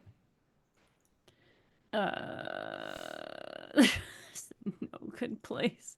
Could I shift over here? Is that 3 or is that not 3? That looked like 3 to me. Okay. Yay. Okay. The train has moved, and it was coming for you, but you have now moved out of its range, so I guess it's not gonna get you.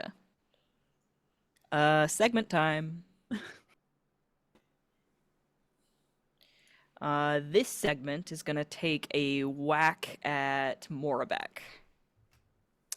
I don't Seven- think Morbek's in the fight. Oh, you haven't summoned him yet? Mm-mm. Okay. Never mind. Never mind. This segment is going to try and attack Kid. 25 versus AC. That still misses. Oh my god! Triss, it's your turn. Oh my god. Oh Okay. my god! I'm finally not getting hit 6 levels in. Woo! Yay! Okay, Cooliosis. I am going to. Are these things on fire currently? No. Okay, What gave you that impression? it was I just mean, my they're pretty. visual, They're I pretty think. dilapidated. Like Yeah. you know that. It's not a train in good health. Like it's it's probably a rabid train if you really think about it. A crazy train. Going up a crazy train. Okay. I was trying to no sell it, but I imagined like the camera just like slowly zooming in on my blank face while the music blared. All right. So my rhyme strike, it creates Yes. a zone of difficult terrain. Yes. Is that in the air? Like, That's a really good question. Let me let's consult the oracle. Because difficult terrain, you would think What is turbulence if not difficult terrain in the air? in the air, right? uh-huh. Yeah, I see where you're coming a point. from. Yeah. Don't boo him, he's right. But it does say you attack your enemy and call on the primal spirits to rhyme the ground around it. You know, There's no, if I'm shooting something in the air. here's the Oh, thing though. sorry. Rhyme or reason. I don't think that the game really counts on you having midair combat very often. This is cool, right? Like this would be a cool thing to do. Yeah. So if you want to put difficult terrain in the air, I'm fully willing to let you do that. Yeah. I love that. Okay. Like Cool. de-icing planes and Yeah. training Except for wheels and I'm simply icing it. everything. All right. Yeah. All right. So, are you fucking kidding me? Ice is still bad for planes, is what I'm trying to say. Yeah, you are correct. Okay. On a myth, it's half damage. Yeah. So I'm gonna attack the front one so that the other creatures have to fly through it. Lasts the ends until the end of the encounter. The zone lasts. Any creature that enters the zone or starts its turn there takes 5 cold damage. A creature can take this damage only once per turn, and then I can end it as a minor action. So they're gonna take 5 cold damage. That's a really sick move. Yeah, it's like nasty. Like so yep. So he's gonna take 5, and then at the start of his turn, he's gonna take 5 as well. I'm sorry. Love it.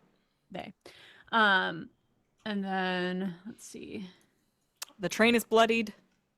Dope. Long live the train. And then going to. What did I use? And the other segment is actually in it too, so we'll go ahead and do that. I'm going to then use Voyage of the Ancients. Oh, actually, I should do 1d6 more damage because of my my Pursuit of the Hunter. Let's see it. This game is starting. Right. This one's gonna 6. have a lot of that. Oh, let's go. Love to see it when it maxes out. Mm-hmm. Yeah. So I'm going to use Voyage of the Ancients to teleport 3 squares. You won one, and I'm going to gain advantage against the enemy until the end of my next turn, and I'm also going to give it to Ruth. Well, no, I'm going to give it to Kid. Because Ruth is in the water. So I'm going to teleport 3 here, and I'm going to ready myself to catch Ruth as they are going to start coming through the water.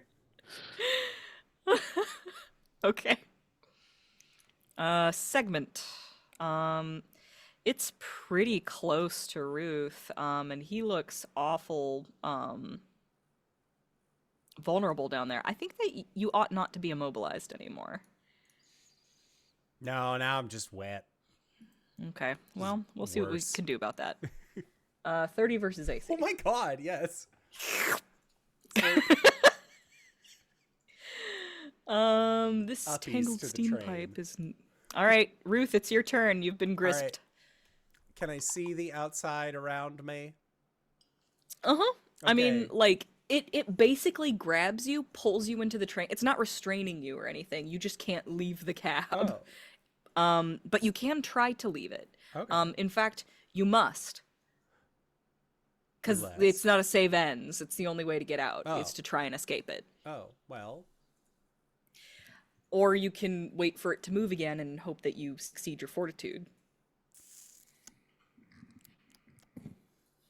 I don't like that. I don't like much of this.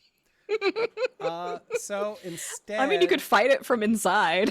Honestly, that's not a bad idea. Let me just check. You do have a bonus to saves to escape. Yes. I do know that. So what I am going to do, I just need to check some things. Okay, this is considered a grab. Okay.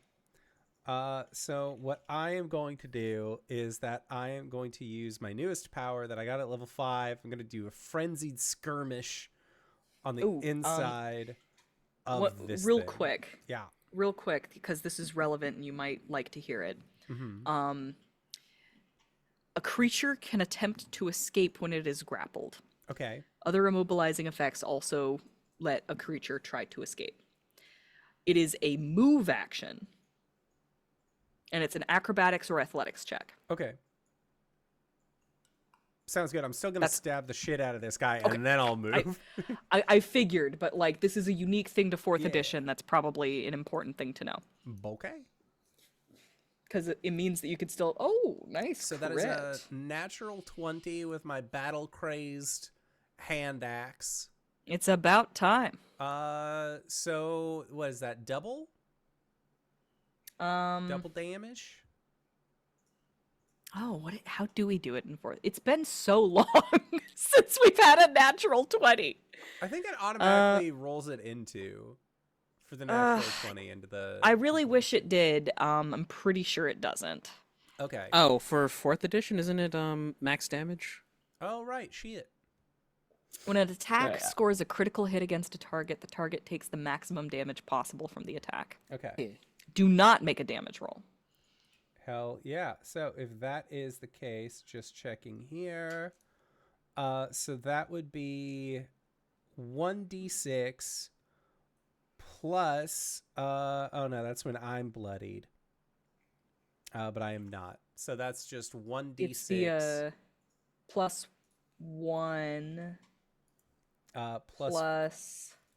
4 for my strength mod. So that'd be 11? Yeah. Okay.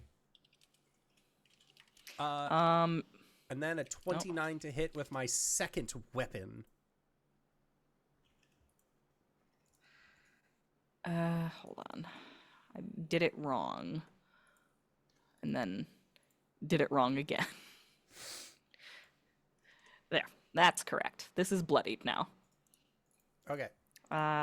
29 definitely hits. Okay, sounds good. And then that is going to be for a total of 9 damage Okay. off of my second attack. But my second attack, or no, this is just in general. If an attack hits, the target is dazed until the end of my next turn. If both attacks hit the same target, it is dazed and slowed until the end of my next Holy turn. shit. They both hit. So I think this slows the entire train, actually. Yes, it does. And then That's pretty cool. I can move, or at least attempt to move. So that means that the train is slowed and also trying to go through difficult terrain, which I believe stacks, which means it can only move 1 square next turn. Yeah. Sick. That's pretty great combined with that rhyme right there. Okay, so it is slowed, it is dazed, it is in turbulence, and I would like to try and move to escape. Yeah, okay. A 24 on my athletics. 24. Let me double check what the DC is. Technically it's a actually 26. Yeah, because you get the I'm plus. a squirrely old man. You sure are, bub. Holy shit. I think that's enough. I think you get out. Yeah. And he just looks over at Kid. He's soaking wet. He has a bunch of puncture holes in him. He's got both of his weapons out. Just that counts as a bath.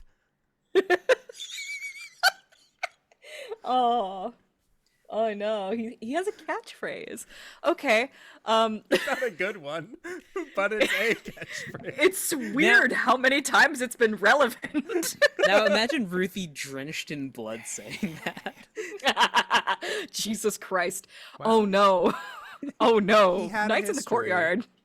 That absolutely has happened before, Kid. It's your turn. Don't catch a cold. I'm going to use a minor action to kick up my ghost step, which allows me to shift 2. And then I'm going to attack this train car All right. with my deep freeze ability. Okay. Hopefully this works. 19 versus fortitude. Let me check, because it's close enough that it could. Yes, it hits exactly. Cool. Until the end of this encounter, any enemy takes 10 cold damage when it moves adjacent to or starts its turn next to the target. Oh, that's so cruel. It sucks train to be that a train- attacked us. It sucks to be a train, dude. Yeah. So a situation's gonna come up that I'm going to posit a question to. Continue. I'm done with my turn. Oh, okay. You did 21 damage until the end of any enemy takes 10 cold damage when it moves adjacent to That's it. actually that's the max roll too. Wow. Wow, Rakel. That I don't believe you're immobilized anymore. doesn't matter. That anger that pulls out of that, like, that blood red aura is gonna coalesce back into Morbek, and Morbek's going to launch himself at the at the train, at the leading train. Which part of it? The The lead? head. The head. The head. And I'll form the head. The train is bloodied, and it has War Chief's blessing on it, so it's going to be +3 to this Stalker Strike.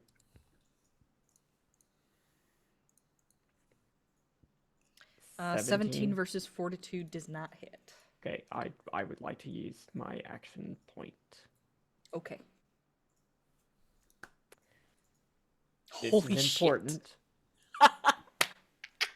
Fuck This is this important train. because this is the only goddamn time in this entire game where any of my abilities that are triggered off of something being bloodied has happened. It says on the Blood Hunter totem that I've had since the second episode. Oh my god. And it's a crit! Yay! On a crit, it's +1d10 whenever something is bloodied. Holy So- shit. So 14 damage. It says max damage +1, but it's a 1d10, not a 1d6. So Yes. that's God. different. Look at this. Look at this bullshit. You see how much red and green are on my two different fucking rolls? It's like Crimith. Oh, it's like Christmas. Oh my god. Anyway, that's going to be 24 points of damage. Okay. 24 you say. This is going to trigger its ability.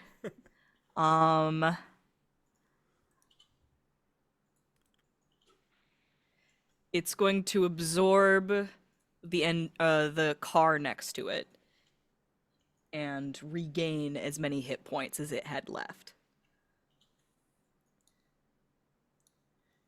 So you did 24 damage, Mhm.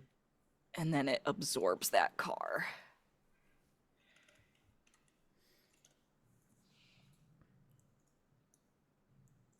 Wait, no, fuck. My cold strategy.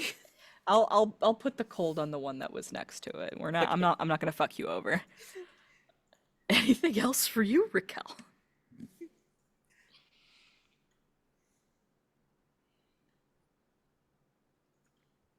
Nope.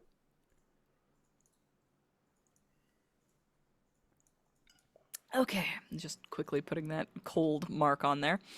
Ancient Engine starts its turn next to the cold segment, takes 10 damage, is inside the cold radius, that's an additional 5. Mm-hmm. It eats another segment.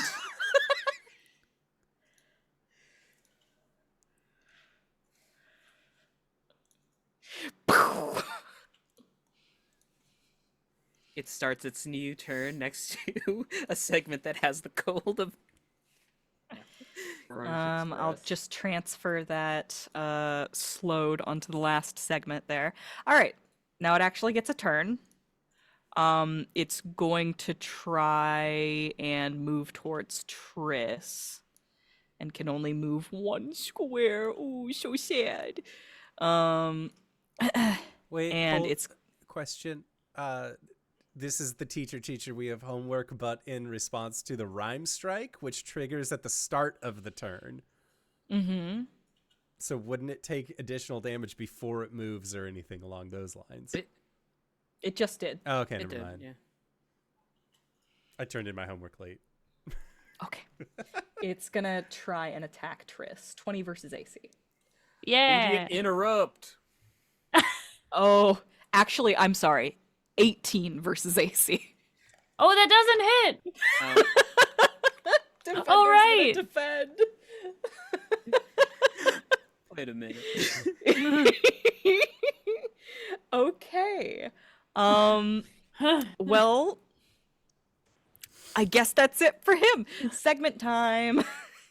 It's gonna try and attack Kid. 14 will not hit. Triss, it's your turn. Dope. Cool. I'm thinking I shouldn't use all of my daily stuff, so I am going to um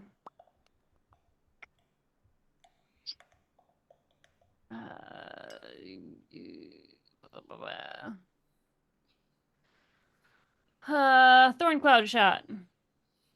Okay. I believe that also throws down an aura. It sure does. Let's see if it hits. No. No. Why am I rolling so bad? What did I Because roll? everybody else is using up I all rolled the a crits. 3? Yeah. This is malarkey. That's malarkey. That's a good word. I need to introduce that into my vocabulary more often. Anything else for you, Triss? I am going to shift 5. Not a bad idea. Okay. Ruth. Tis you. Let's go. Okay, my speed, I believe, is 6. Just checking. Yep. Okay. So we're gonna go. 1, 2, 3, 4, 5. We have to stop right here. Because I don't have, from where I wasn't able to rush down any further than that. But I'm just gonna attack this train car. But I am going to do my hit and run ability. So that way I can make a strike and then shift a couple squares and then make my second strike. So my first strike is going to be a 25. Hits. Okay. Or is it 26 for 8 damage? Okay. All right. And then if I move in the same turn after this attack, leaving the first square adjacent does not trigger an attack of opportunity. Whoops. So I Oops. guess I'm just attacking the second, which is also the same. Because I have to make both attacks. Okay. We just use the same roll, or Yep. do you roll it again? It looks like the same roll. I'll roll it again, though, just for posterity's sake. A 24 to hit. I mean, it does more damage, so I can't see it being an issue. All right, so 11 more damage. Sick. All right, bloodied this here train car. Is that it for you, Ruthie? Yeah. Kid. Oh, God, Tis thee. dang it. Yeah, Ruthie, it's a that was lot not- quicker now, isn't it? So I would have to shift once, twice. I'll target the head of the train car. Choo-choo. Okay. Did I? Yes. I'm gonna hit him with my... Okay. Yeah, gonna booming blade him. Hopefully. 29 versus AC. Yes. Oh, blooming blade. I didn't. That macro is set up slightly wrong because the 1d6 doesn't actually roll. But we can handle that later when it's relevant. Mhm.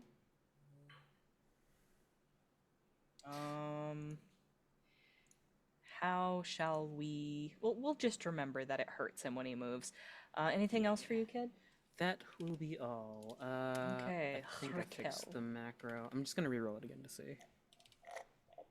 When does that slowed go away? Where did it come from? Where does it go? That was me. It should have gone. It'll go away at the end of its next turn. So it should have already gone away. So it's gone now. Yeah. Okay. Yeah. Works for me. That doesn't. A Stalker's Strike from Rakel, a 19 versus Fortitude will hit. Still War Chief Blessinged. Which one are Actually, you that's attacking? 22 for me, but Which one are you attacking? The big boy? Head, the head. And I'll form the head. So yeah, 6 damage. Okay, just barely holding on. The Ancient Engine begins its turn in this rhyme. How much damage does it take from the area effect? From me, From- from the rhyme. Yes. It's 5. Okay. That's enough to down it. It eats its last train car. Hey, you stop that! Hold on, I forgot to check how many hit points that was. It eats its last train car and does not take the train car damage because the train car is gone. It's going to begin its turn by doing a shift. This is difficult terrain, so it takes 1, 2, and then it can go 3, 4. Ruth was awful tasty. 31 versus AC. Immediate interrupt. Transposing Or, lunge. excuse me. Sorry, 29 versus AC. It's an immediate interrupt. Go ahead and Yeah. resolve it. Yeah, go. The It's- interrupting. It's loading my page. Give me a second. Oh, I'm sorry. Standing by. Yeah, that'll rock me for sure. Here we go. 27 versus AC. Jesus. All right, how do you want to do this? Kid sees the steam engine heading towards Ruth and shoves him to the side. He throws his gun away and stands there bracing, grabbing the train by the cowgrill and suplexing it backwards into the water. God damn it. I saw an opportunity. The water, the amount of water that this thing displaces is enormous. It goes several feet into the air and showers down around you. But with that, you are out of combat.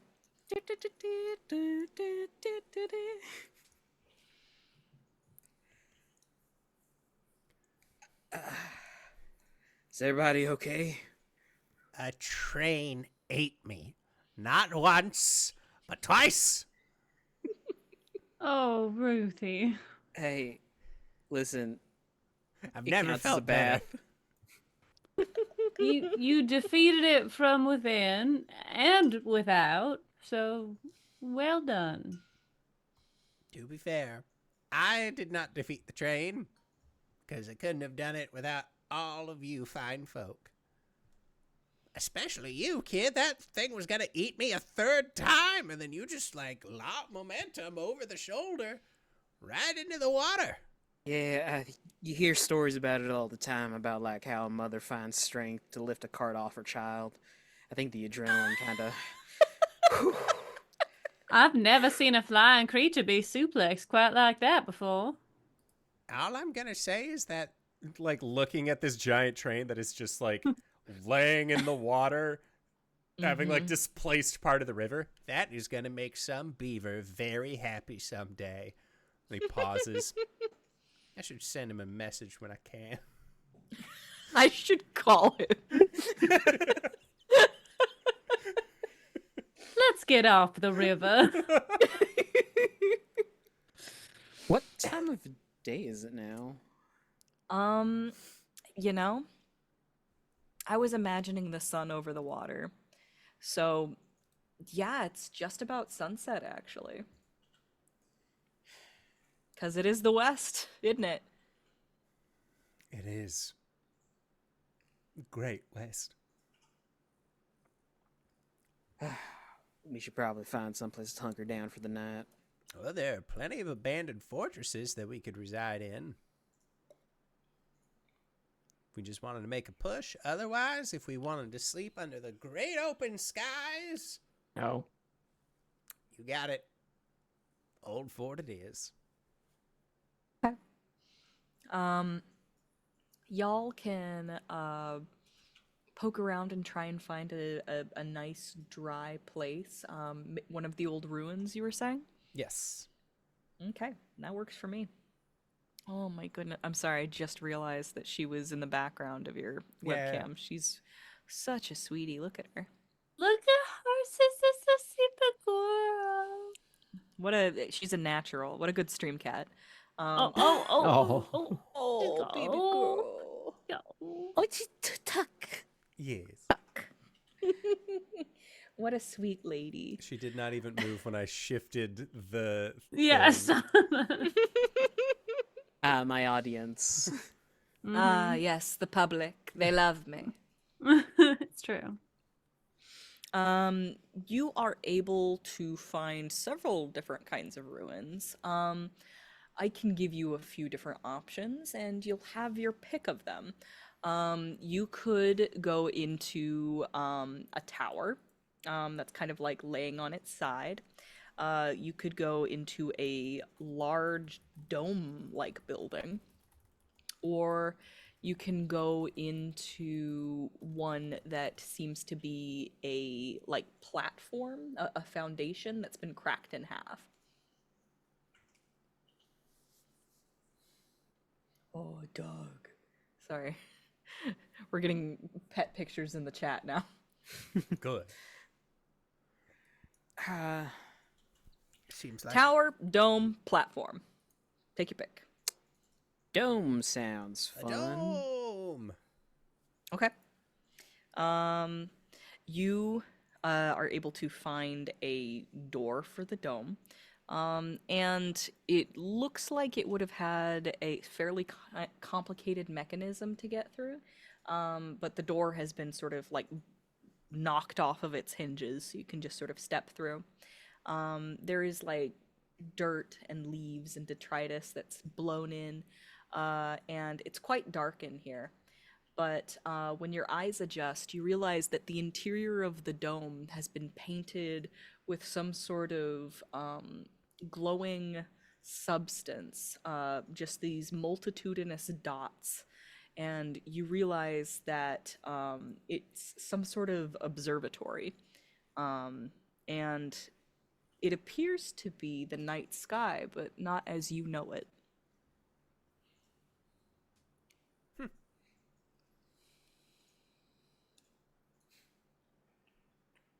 Remarkably well preserved.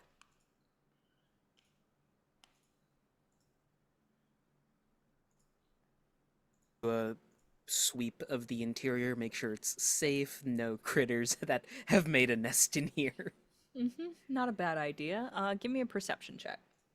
Oh no. Help. Okay. It seems with a 21, that's really good for Kid actually. It seems that you are alone here. It seems like no one has been here in quite some time. Yeah, looks plenty safe enough. Though I will say it does seem like somebody has poked around here at some point.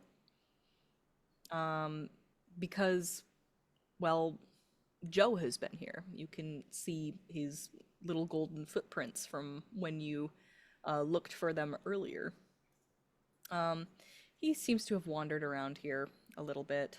He's really interested in the mechanisms that make up these ruins, it seems, because, like, the footprints tend to linger around complicated-looking machines.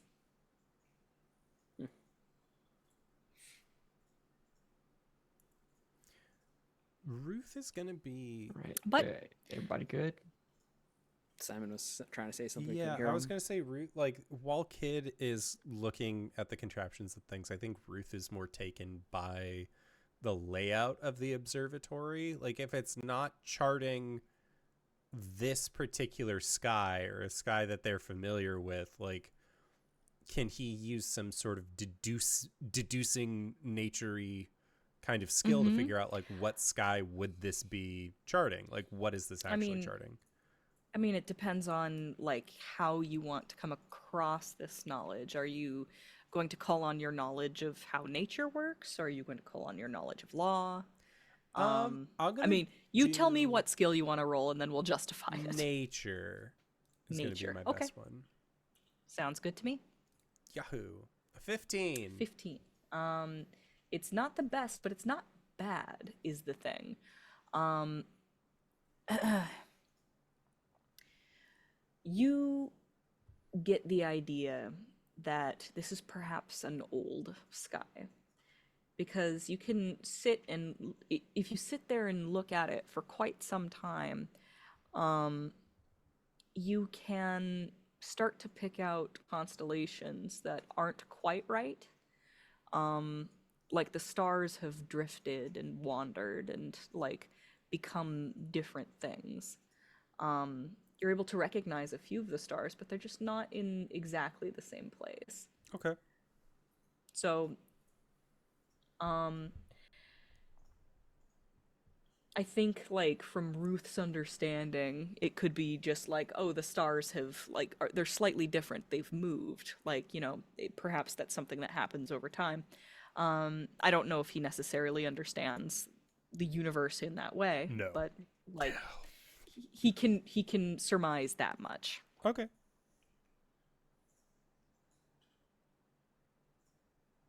You guys can go ahead and set up a camp under the stars and also with a roof over your head. A rare opportunity. I have a random question. I The will have an answer, maybe. the foliage that's here, all of the trees, are they ones that I recognize? Are they common or? Normally I would give you I would make you do a check. But you know plants. Like Mhm. you would know if I you am recognize one. something or not. Exactly. You can definitely see plants that are like related to other things. Mhm. But like there's absolutely like a case of divergent evolution going on here. Mhm. Like these are almost familiar, but not quite. They're all very different. Because they have ecologically been separate from the rest of the ramble. Like Mhm. it is a different place, right down to its roots. Mhm. I think Triss is going to spend some time, like a little bit away from the group, just marveling and taking note of the differences and what could have caused the shift, the evolutionary tract to go the way that it did. As night falls, and the night creatures begin to come to life, even the insects are different, as they sing a completely different song.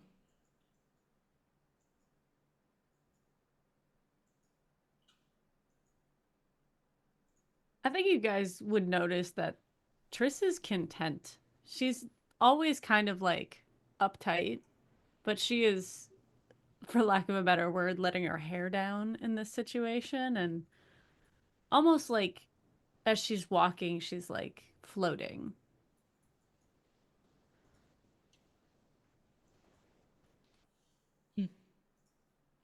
Okay. How does everyone spend their night?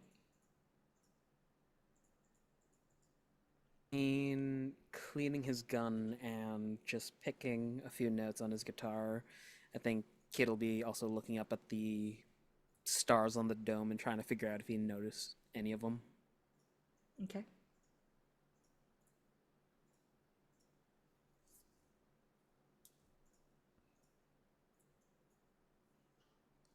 What does Ruth do tonight?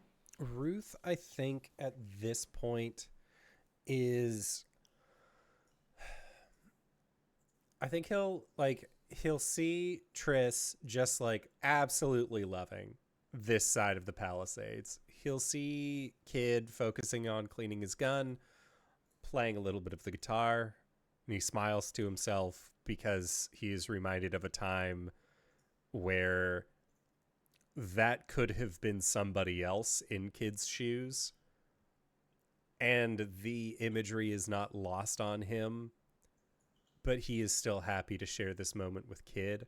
What is Rakel doing? Raquel's been quietly just contemplating the area and everything. Really, she's just been trying to keep an eye on like how Ruth is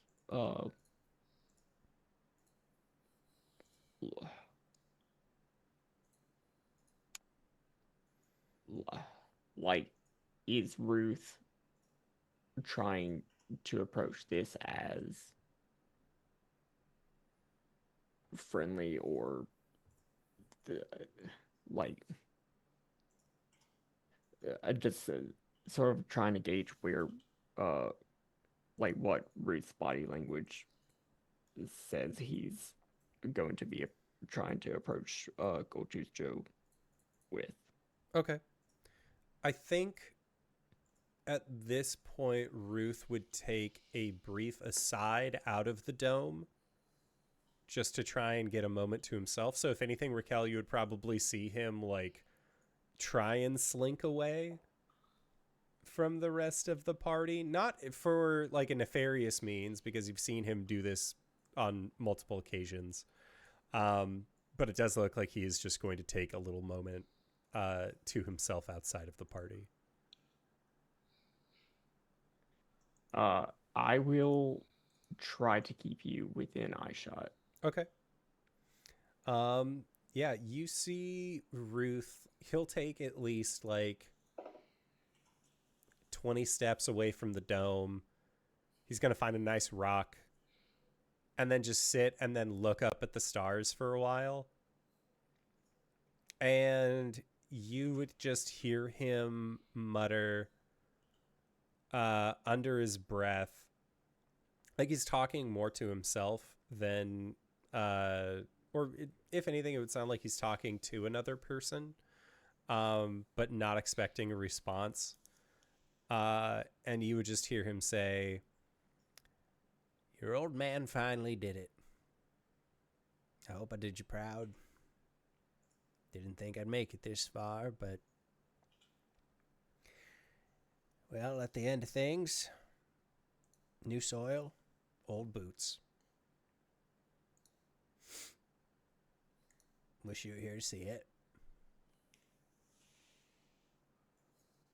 But I'll tell you all about it anyways." And Ruth will just talk to no one in particular about their travels and all the things that they've seen up until that point, until his story reaches, "And that's when Kid did a weird martial maneuver on a train. He called it like a superplex or something like that. Flipped it over his shoulder, right into a river. Got me covered in water. Hated every minute of it, but you know me. No better time for a bath. I hope you're well." And then he'll just sort of nod, sniffle a little bit, dust his pants off, and just start heading back to the dome.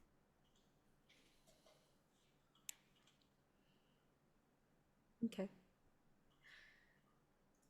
Does Rakel follow him? I mean, Or Rakel make has herself stayed known at all? at the dome. Oh, she like didn't trying follow to him. keep him within within her eye line, Okay. but like as if she is just keeping watch. Okay. Triss, you don't wander terribly far from the dome. You have a visitor. You don't wander terribly far from the dome, do you? No. Okay. I think it's about it is at a point where at least everyone is within earshot. Mhm. Who do I want to do this? Everybody roll me a d20, just a flat.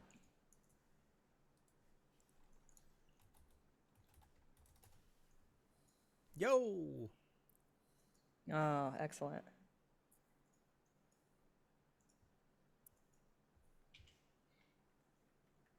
Flat d20. Okay, great.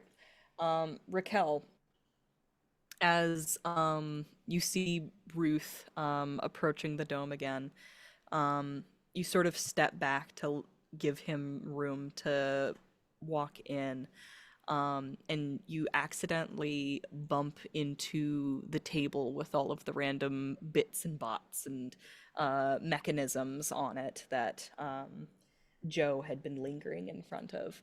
And you knock some sort of strange clockwork object to the ground.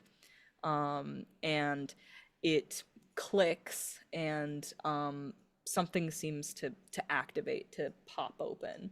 And it makes this weird sort of like grinding, whirring sound that at first kind of sounds like, the mechanism malfunctioning.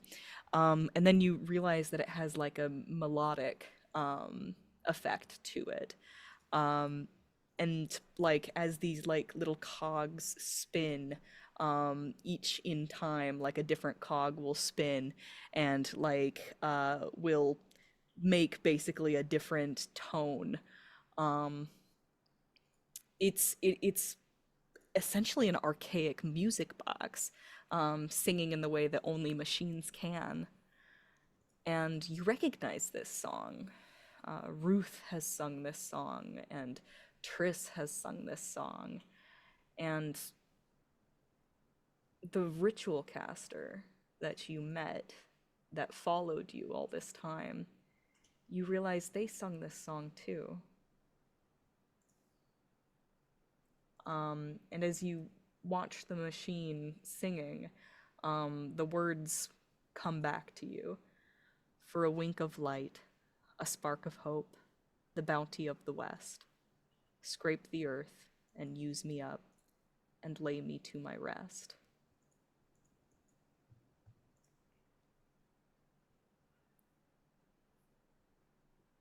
And it finishes its little tune, and closes again, finishing an old song under older stars.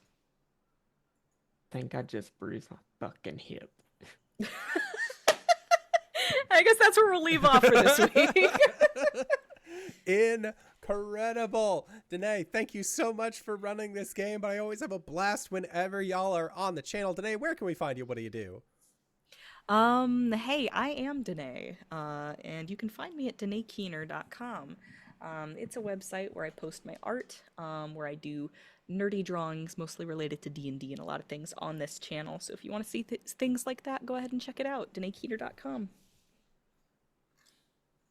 Hello, everybody. My name is RJ. Today, I was Kid, the Genasi Sword Mage. You can catch me at RJustice all across, or RJustice 22, all across the interwebs, doing all kinds of things. I normally retweet whenever I go live, so come check it out. DanaeKeener.com. Hello, everybody. I'm LBHackEmUp. This is Simon. Yes, named after Simon. And I've been Trisannas this evening. You can find me at LBHackEmUp on Instagram and on Blue Sky.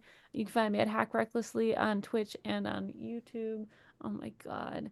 The next time I'm going to be live is on Wednesday on Nerd Immersion. We're doing our 5e Lost Minds of Phandelver and Below. We are out of the book now, on to things. My character found out that a doppelganger that we let slip through our grasp is impersonating my character and getting married. So that's so fun. So we have to deal with that. And then on Thursday I'll be on Critic Chronicles for our Tales of the Valiant game for Cobalt Press. Friday, Ren and I will be streaming more of Lost Records, the Wither and Bloom, the second tape. I'm Gonna Cry, My Girlfriend is Sick, and I don't know what to do about it.